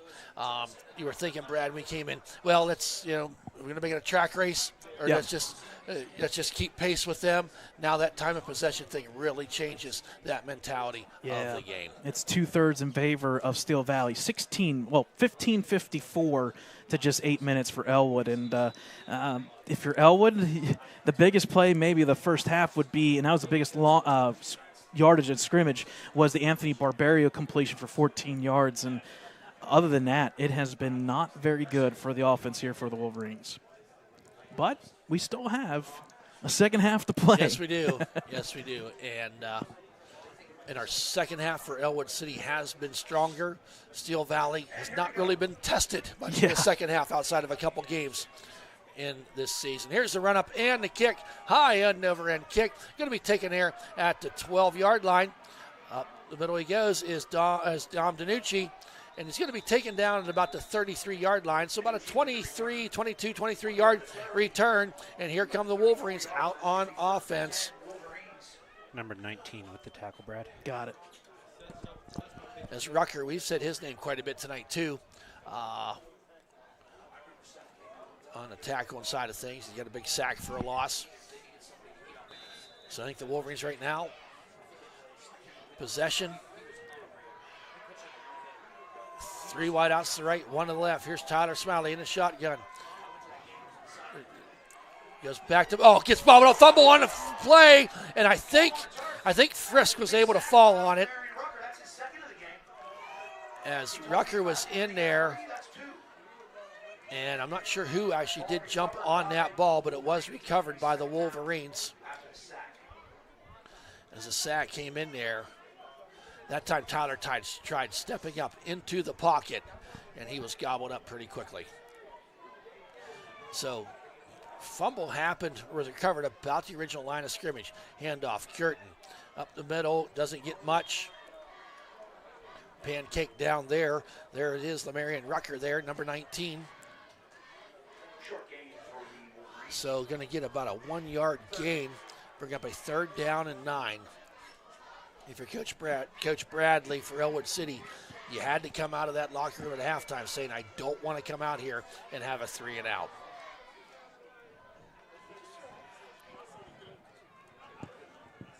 Right now, Steel Valley is just pinning their ears back.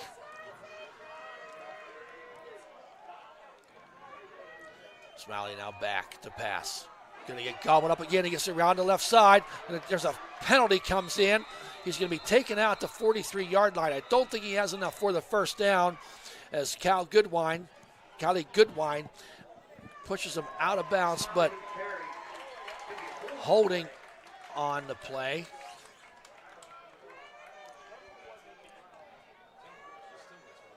The flag is laying back there at about the 32-yard line, just About a yard shy of the original line of scrimmage. Back 10 yards. Replay third down.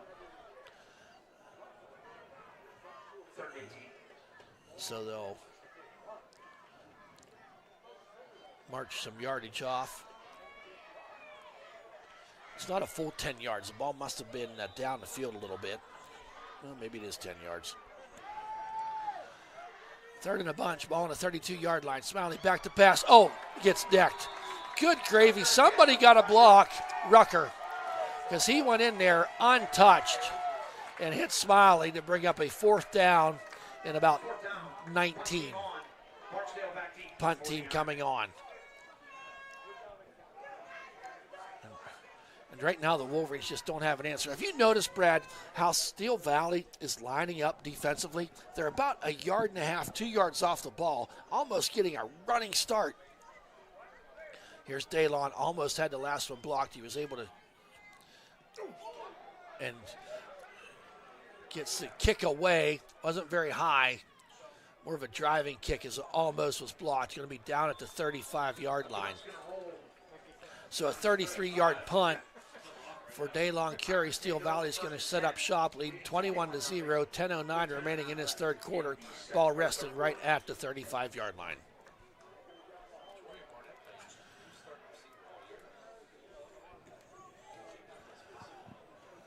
So here come the Iron Men. I talked about that front line, that offensive line of the Ironmen, Brad, and they're imposing their will in that first half. We'll see what they do here in the second half. Here's Barron in the shotgun. Hand off Barksdale. Going to try the left side this time. Makes a man miss. Makes another man miss. He's at the midfield, 45. He's down to the 40, cutting back. Does a spin move. He's at the 40, the 35, the 30, the 25. There's white shirts here. Can they get him stopped? And he's going to drag him all the way down to the 6-yard line with a flag on the play. Going to be face mask against Ellwood City. Barksdale, we were waiting for the big run, Brad, and that time he ran it from the 35 all the way down to the 7-yard line. 58-yard run for Barksdale. He used the whole field to do it. The Wolverines just could not get him wrapped up. Personal foul on the Wolverines. That was a face mask. They tried to tackle Barksdale out of bounds. Barksdale well over 150 yards now. Over 175. He's almost at 200. Yeah, if he takes this in, this will be 200 officially. So there's Barksdale in the backfield with Barron, quarterback handoff. Barksdale just pushes his way, bites his will into the end zone for the Ironmen of Steel Valley. The 3-yard run. And he just bowled the white shirts over.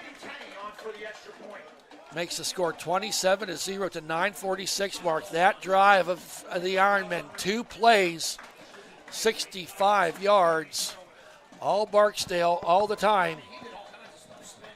And here comes Tenney with the extra point. Wolverines were down 21-0 at halftime, and less than 2.5 minutes in, they're down 28-0 as that extra point is good.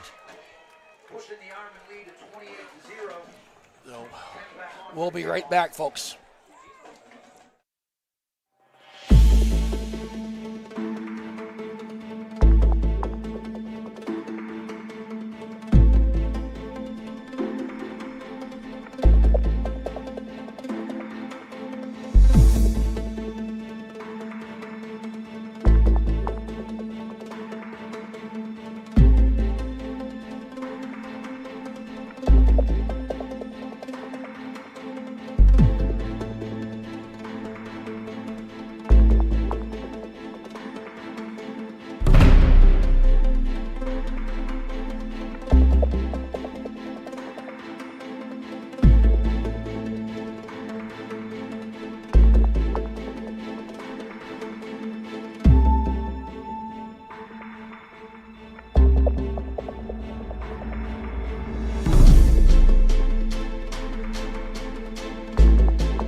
Welcome back, folks. Score 28-0. 2 plays on that drive for the Ironmen, all Barksdale. Yep, and that officially puts him at 200 yards. He's now got officially 28 carries, 200 yards, 7.1 average. Most importantly, though, the one that matters the most, 4 rushing touchdowns. So here's the run-up and kick. Dom Danucci and Dom Hogue back to receive. Driving kick, and it's going to go into the end zone. And that's an automatic touchback in the high school football arena. So Wolverines offense 3 and out on the first drive of his third quarter. So they're going to take over 1st and 10, ball on the 20-yard line.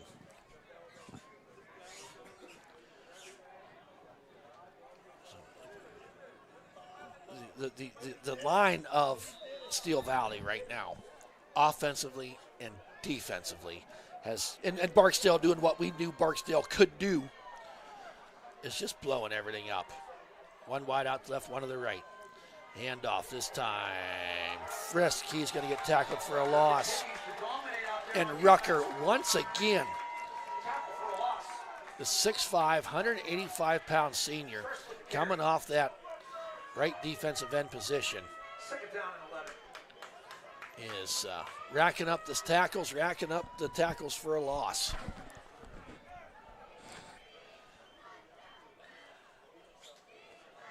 So that's going to bring up a 2nd down and 11, ball on the 19-yard line.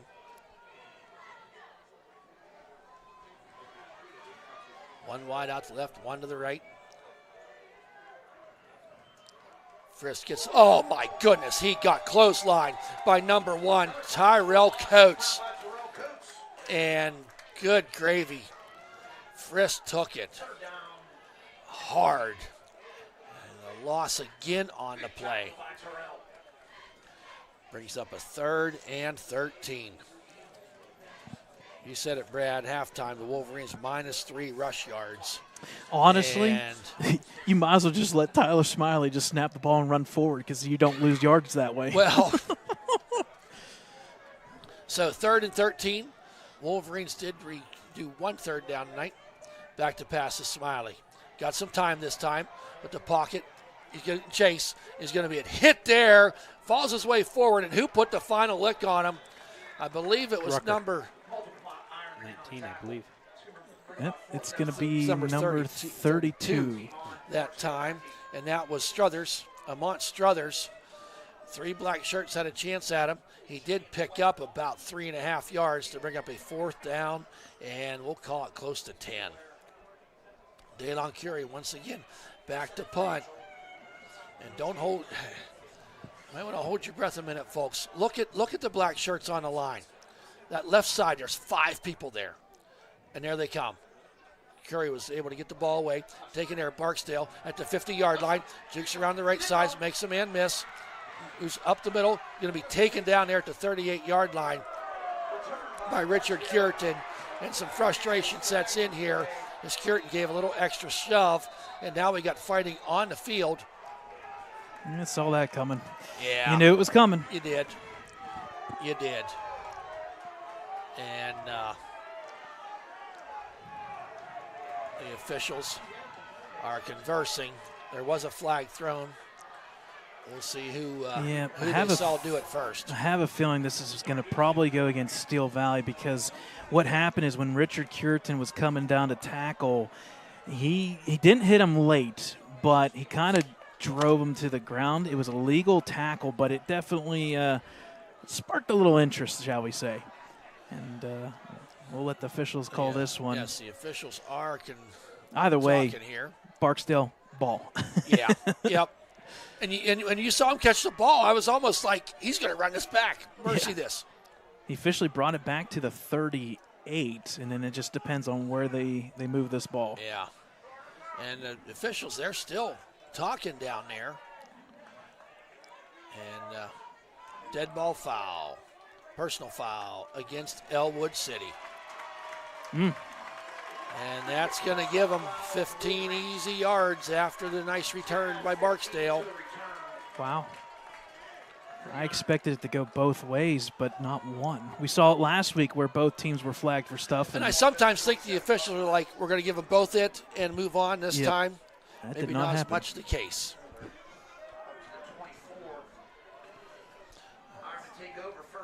So the ball's going to be all the way down to the 24-yard line, short field here. And I tell you what, there's not a huge crowd here from Steel Valley, but they're not afraid to get loud and voice their opinion from what I've seen.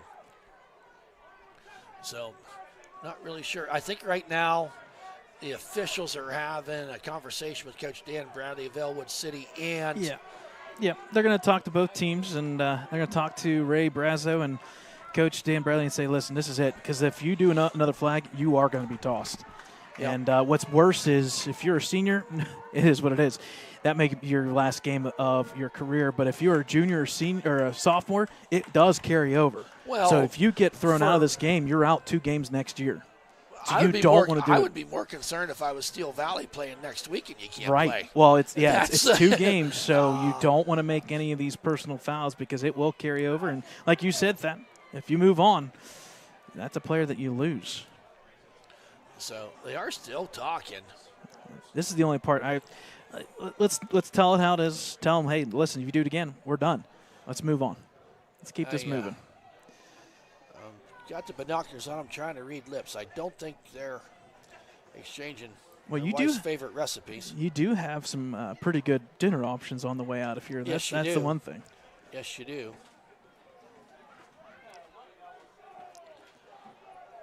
We're still talking. Yeah, they are. This is way too much. Yeah. This needs to move on.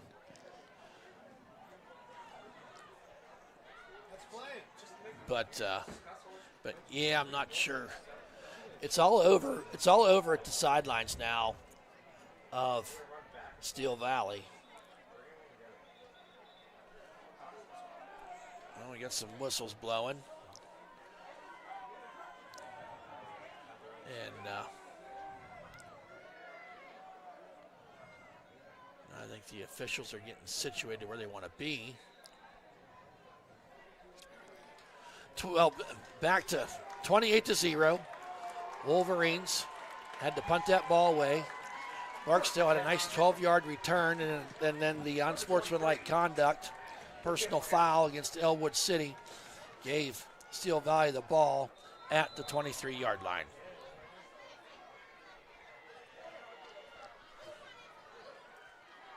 There's a handoff. Number 12 in there carrying the ball this time. He's going to go up that left side. That was Ashad Dye.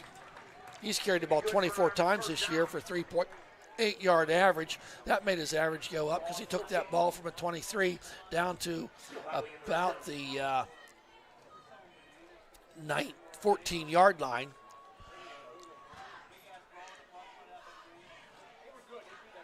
First down mark should be at the 13. Yeah, that's what they're moving it a little bit. So, so yes, as Dye is in there now, there's a handoff to number 9, or the quarterback on the keeper that time, Barron. Number 9 with the tackle. So Colton Golo with the tackle.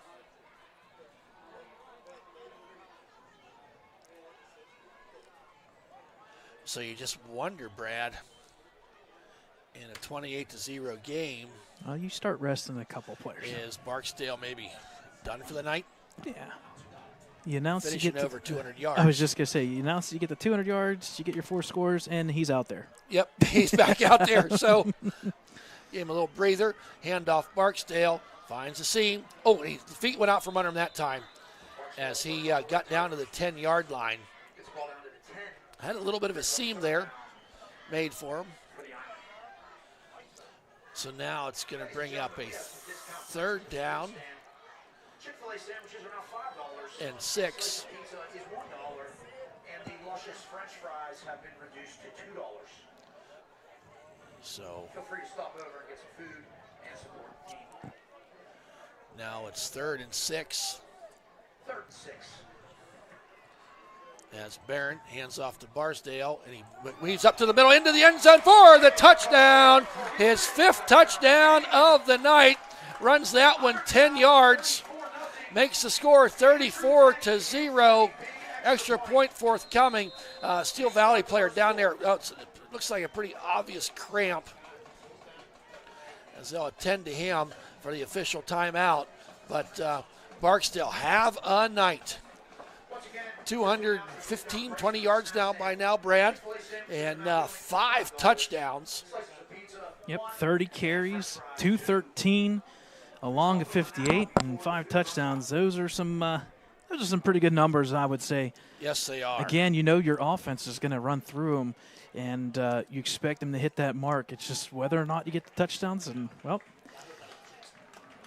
now it comes down to a big PAT here by Andrew Teeney to hit that 35 mark. Yes, it is. The player, it appeared to be a lower leg cramp, and he's finding his way to the sidelines off the field. So good to see him walking off the field with his own power. I believe it was number 34, but I won't confirm that, but he is. So here comes the extra point. The holder is Barksdale. Teeney with the run-up kick, and it is good. Mercy me, 35-0, Steel Valley. Mercies the Wolverines with 5:34 remaining in the third quarter. We'll be right back.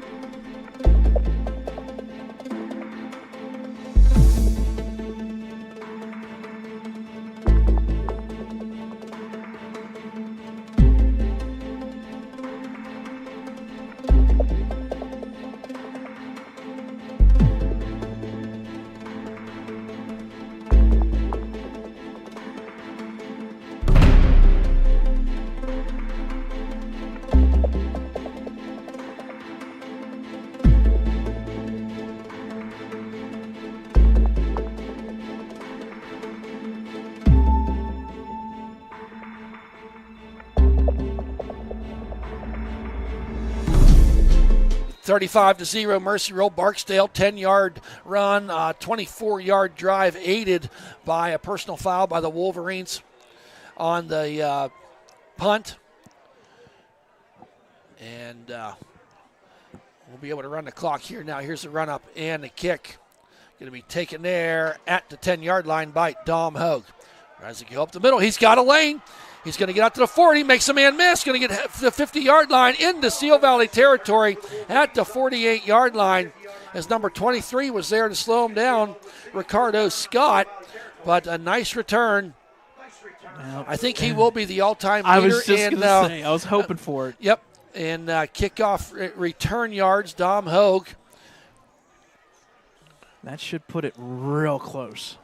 Yep, we'll get to that for the next break. But I think Dom, the senior, did do that. He's going to get accredited officially with a 43-yard kickoff return.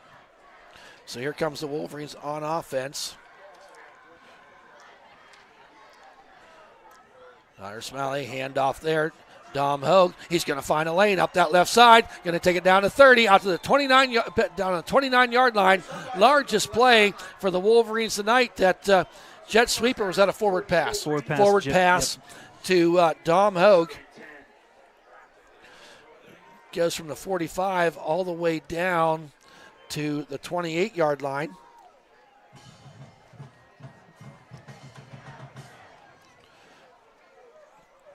So a nice pickup there for Dom Hogue.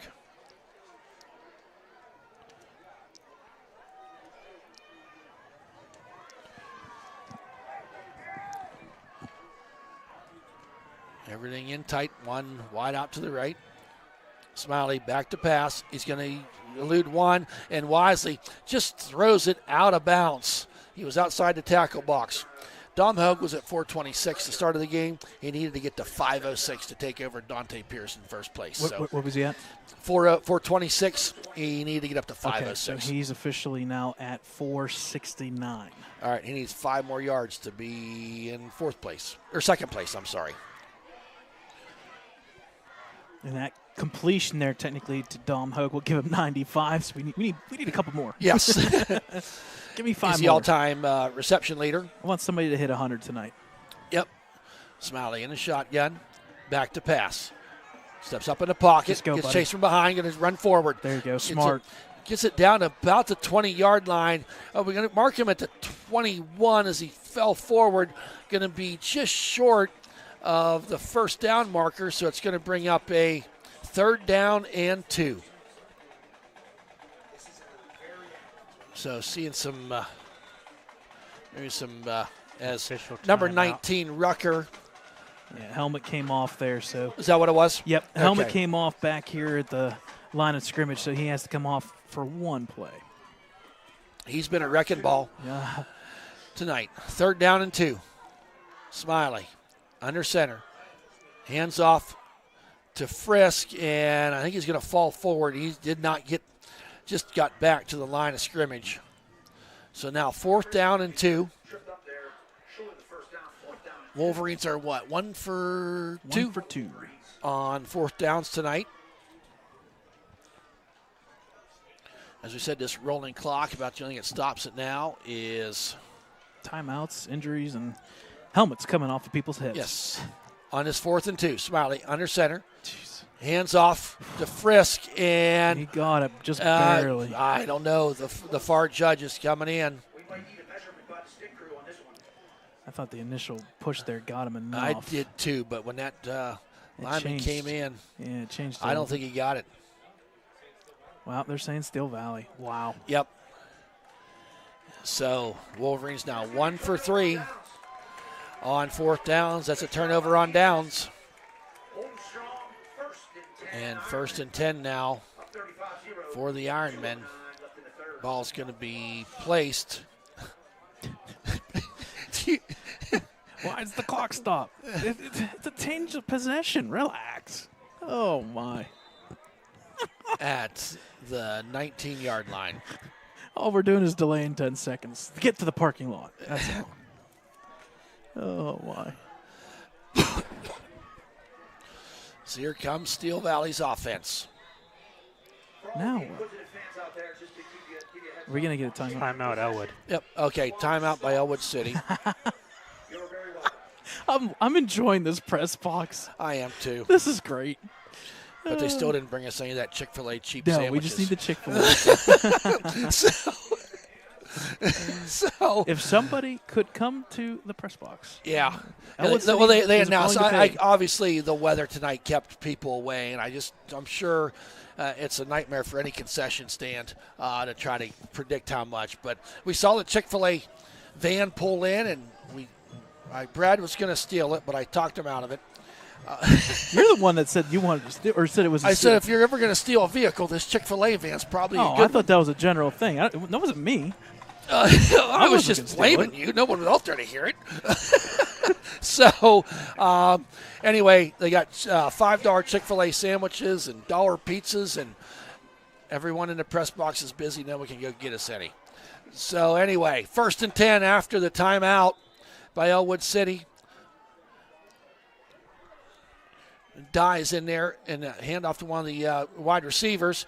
Comes around that side and weaves his way through. There was number 5, Tyrell Breland. O'Brien with the tackle.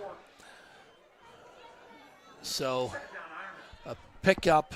Oh, he ran about 8 yards on that play, so it's going to be 2nd down and 2.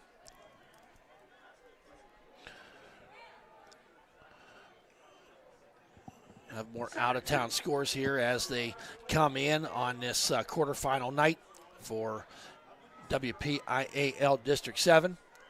There's a handoff this time to Dye, and not much running room there. Going to be a loss on the play as Barbario, the seniors in there, make the stop. Loss of about 1.5 on the play. Ball's right now on the 25.5-yard line. They will have to run another play before this fourth quarter.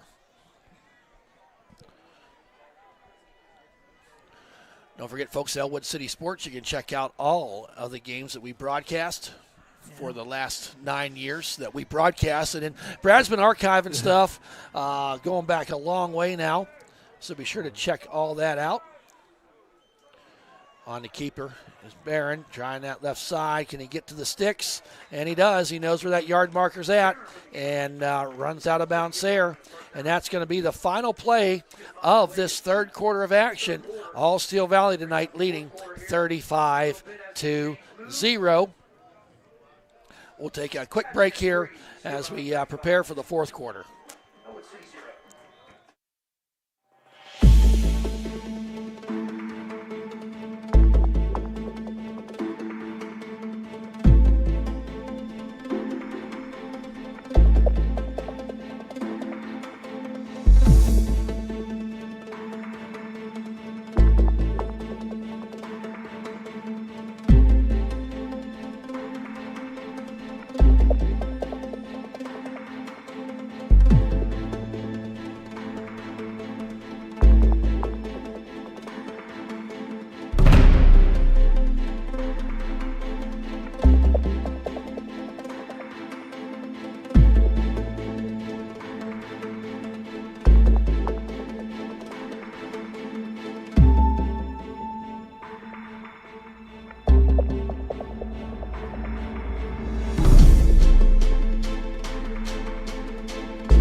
Welcome back, folks, as we're ready to start this fourth quarter.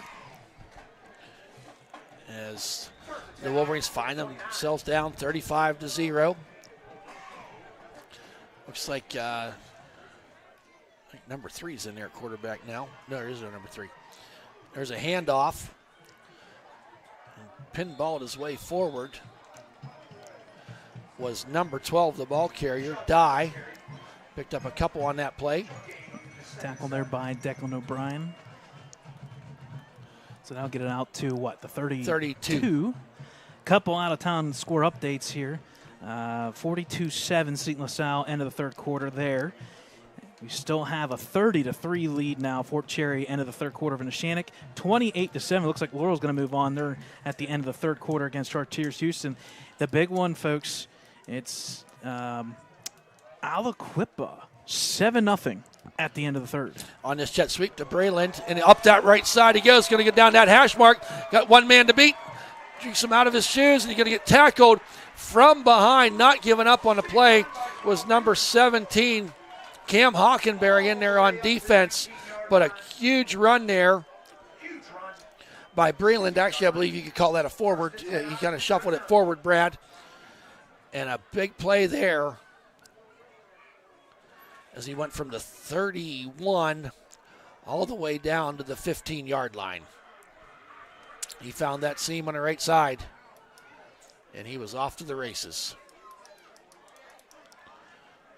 Just a little over 10 minutes remaining here in this fourth quarter of play.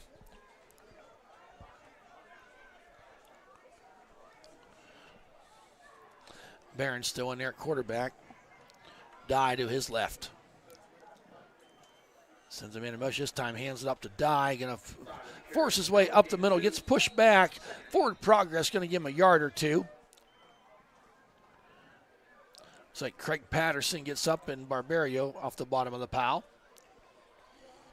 Going to bring up a 2nd down and 9.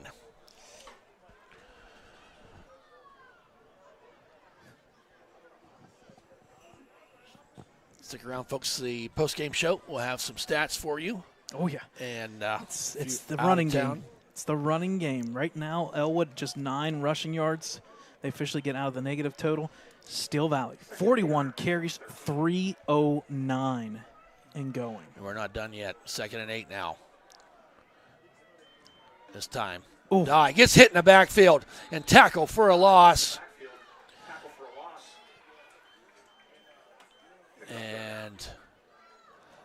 want to say that was Drake Davis. I thought it was too, and whoever it was took the hit because he. Yes, Drake Davis. Drake Davis, a little bit slow there, and if they're coming out to check him out, and an official timeout here. I think he maybe a little bit took a shot in the head. He's coming off the field.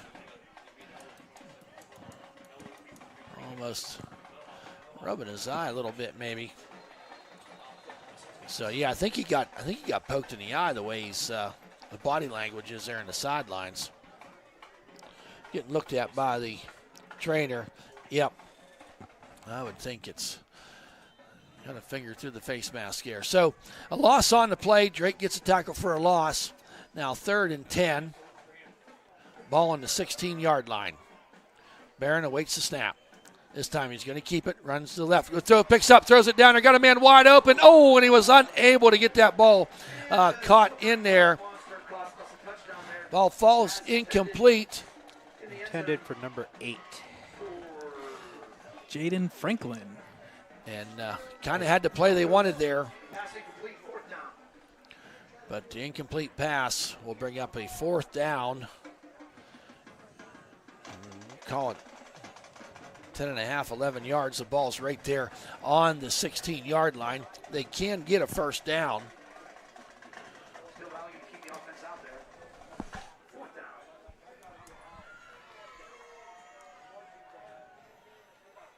So here comes the Ironmen on 4th and 10. This time Barron around the left side, kind of same play as before. He stops, pulls up, throws it down there. Oh, got a touchdown. A nice catch. Dom DiNucci was there trying to get. Number 8 with the catch. Yep. So Jaden Franklin unable to get the last one, but he was able to corral that one.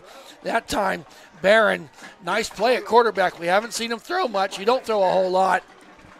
But he put the ball only where his wide receiver could catch it. Makes the score 41-0.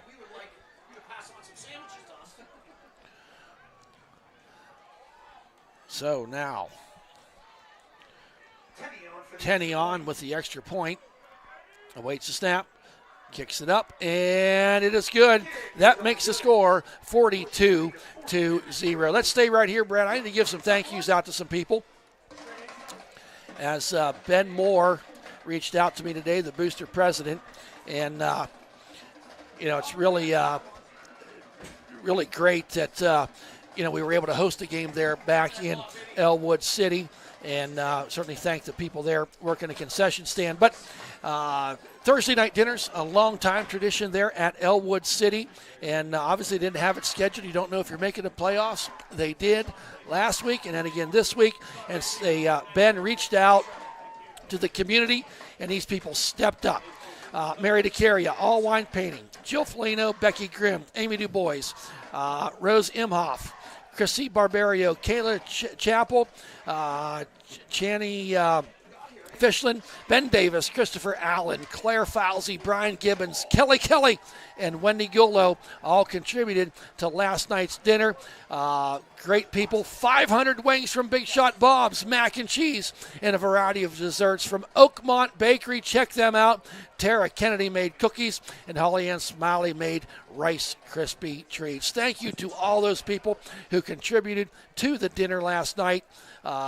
Always a great tradition that they've been doing for a long time here at Ellwood City. And there we go. Somebody brought us Chick-fil-A sandwiches and a milk and a water. Good grief. We do have great fans that do listen to us in the stands. We got our Chick-fil-A, guys. And you didn't even have to announce it over the broadcast. Oh, my. Thank you. It is always you, and you guys are awesome. There's the kick. Taken there at the 9-yard line.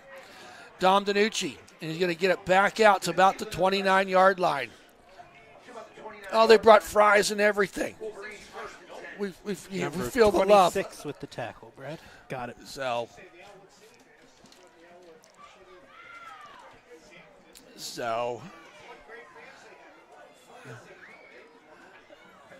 Thanks for bringing us up some food. And speaking of food, once again, thank you to everybody that's helped out all season long for those Thursday night dinners. Hey, next Friday night, keep your schedule open. It's Powder Puff time. Powder Puff game will be at Helling Stadium. There's a pitch out there to number 10, Frisk. He's going to be taken down for a loss by number 1, I do believe, Tyrell Coates. I just had to wait for me to get a full number. I had to wait for him to turn. So no gain on the play. Going to bring up a 2nd down and 10. Ball on the 29-yard line. 42-0. All Steel Valley. Tyler Smiley, handoff there as Frisk weaves his way through for a couple yards. Not much on the play. Number 8 was in there. Franklin, who had just caught that touchdown on the last drive, had some help. Now 3rd down and about 6 for the Wolverines. 3:30 remaining here in this ball game. Steel Valley will go on and play the winner of the Western Beaver Apollo Ridge. And Western Beaver was leading pretty handily there. Yeah, they were up 3 scores. All these semifinals, you're going to get some results that are pretty one-sided. Yes, you are. Smiley back to pass. Wants to go deep. Got his man down there. And it's caught by Daylon Curie. And he's going to break a tackle. He's at the 15, the 10, the 5. Almost got to the end zone. He's down at the 3-yard line. But a great catch. 95 in his career for Daylon Curie, as he took that ball from the 33-yard line all the way down to the 3. A 64-yard pass play. What a pass. Yes, it was. And was well defended.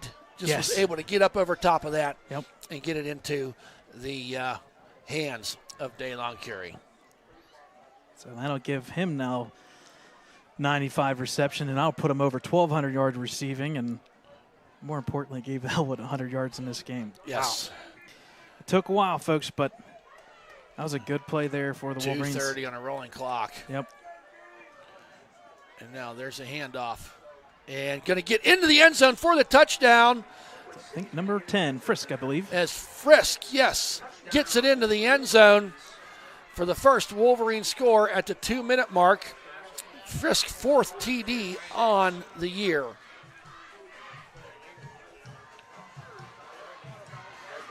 Making a score 42-6. Extra point forthcoming. They appear to be going for 2. Smiley under center. Handoff there to Frisk, and he's not going to get an end zone, thrown to the ground with authority. And now we're going to get some pushing and fighting.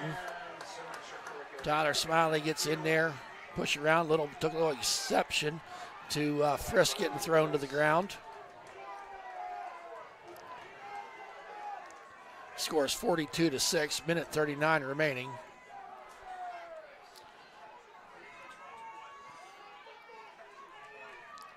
There's the flag on the play. Do have an update on an injury here for Ellwood.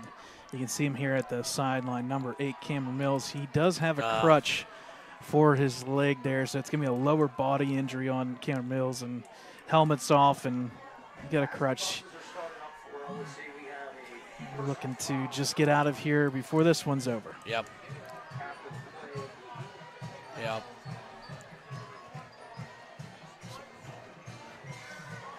I believe they will assess that 15-yard personal foul. Hey, I just lost it. The athletic director, here's his name. Oh, Sean McAllister. Sean McAllister. I should let you speak of this, Brad, And but Amy I get to hear from you. Certainly want to thank Sean for his help here tonight, getting us in here, found us room in the press box. And Brad, you were able to reach out to him, and he was more than helpful And I want to give a shout out to that. Minute 39 remaining. Stick around post-game, folks, for some final thoughts on the season as well as stats. I like the one judge here calling the dead ball fouls so that the official doesn't have to run down. So, again, assessing the 15 yards.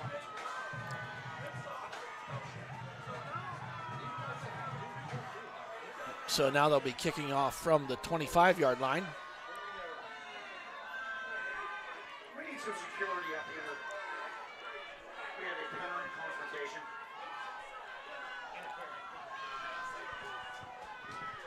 This is amazing. Oh, boy. We enjoy having the bleachers right in front of us, but you also get to see a little bit of everything. Yes, you do. And security officially has arrived, as we're going to probably take out a couple fans. They're getting a little too rowdy. Yeah, I kind of missed what was going on, but it's getting Yep. just Well, this is what happens, unfortunately, when you have bleachers on one Yeah, that's, side. That does not help. that does not help. And yeah, what we're seeing here, It's not good. no, it's not. This is not good. So the score is 42-6. All right, let's get back to football. Yeah, I think we just we need to get that clock to Let's zero. just let the clock run and Yeah. finish this one off. Wow. About 1:39 left in this game here. So here's going to be the run up and the kick. And here's the kick. High kick. Going to kind of die right there and picked up. And Kim Hockenberry just kind of grabbed the kid and put him down.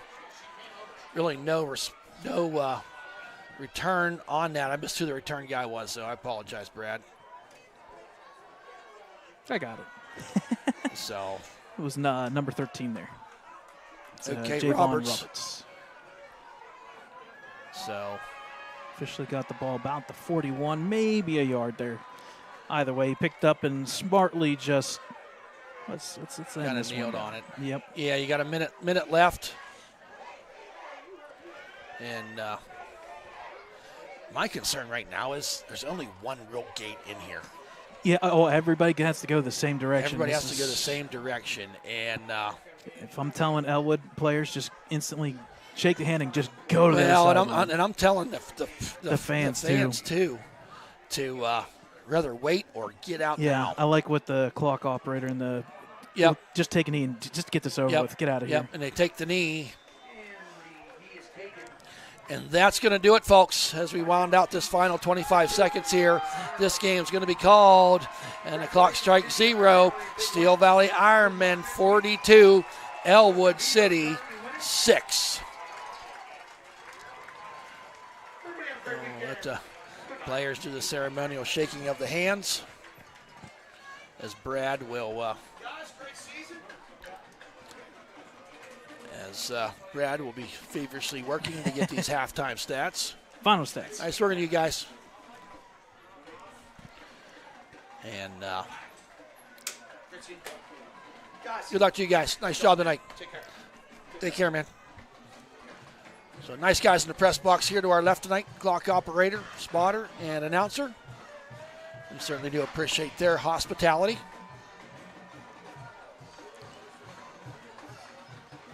And get some out-of-town scores. I'll look for some too here, Brad. Yeah, we got some while we're As we're working doing on that. some stats. Don't forget, I did mention Powder Puff game. Nice fundraiser for the cheerleaders. That'll be going on here next Friday night at Helling Stadium. I want to think 7 o'clock, but keep apprised to all of our social media, be our Facebook, Instagram, and Brad Windhorst Twitter account to keep apprised of that. And hard to believe we're 13 days away from the start of basketball season, or not? Yeah, well, we're starting Friday after Thanksgiving break. It's literally that Thursday is Thanksgiving. 21 days. That Friday is the Ellwood City Classic, the Tip-Off Classic, and we will have games there Friday and Saturday. I believe it's Blackhawk and Union who Ellwood will be playing. I think it's Ellwood City, Blackhawk Union, and I want to say it was Rochester. I believe that was it. We'll have to check when that I one. looked at that. But So, and then we'll have Powder Puff coming up as well on Friday next week. So there's a lot of things coming. And I tell you what, folks, I know we haven't previewed anything yet for winter sports. That basketball team, we've been talking to Coach. I call him Coach. That is no disrespect for Coach Dan Bradley, who is the head coach. But we know there's a little coach out there for Reign 3D, Steve Antuano there. I'm telling you, folks, you want to come out for that boys basketball team because they're going to have some athletes ready to go this winter sports season. All right, so let's start with some out-of-town scores first. Why don't we do that? A couple things here. It was 7-0 last time we checked for Aliquippa over Newcastle. It is now 8:07 left in regulation. About 10 minutes ago in real time, 14-0 Aliquippa. So there is that. Laurel defeats Chartiers Houston 40-21.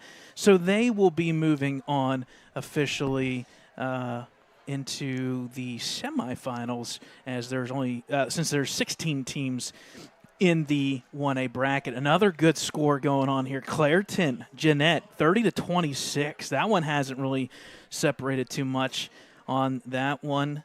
And let's see if we can get a couple more out-of-town scores rolling through here real quick. Trying to see if we can get some Western Beaver, Apollo Ridge updates. Last time it was 28-7.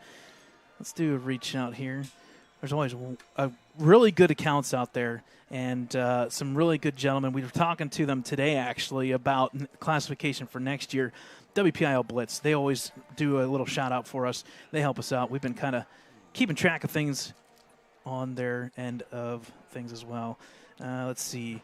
24-7 Washington, South Allegheny, no update there. 42-7 St. LaSalle over Mohawk. 28-7 still was Western Beaver over Apollo Ridge. So it sounds like all of the higher seeds except for Washington will be officially moving on for 2A football. All right, let's do some final stats here from tonight's game, folks. On your screen now are those final stats, and they are pretty one-sided. That one pass there is officially what gets Ellwood over the 100 mark.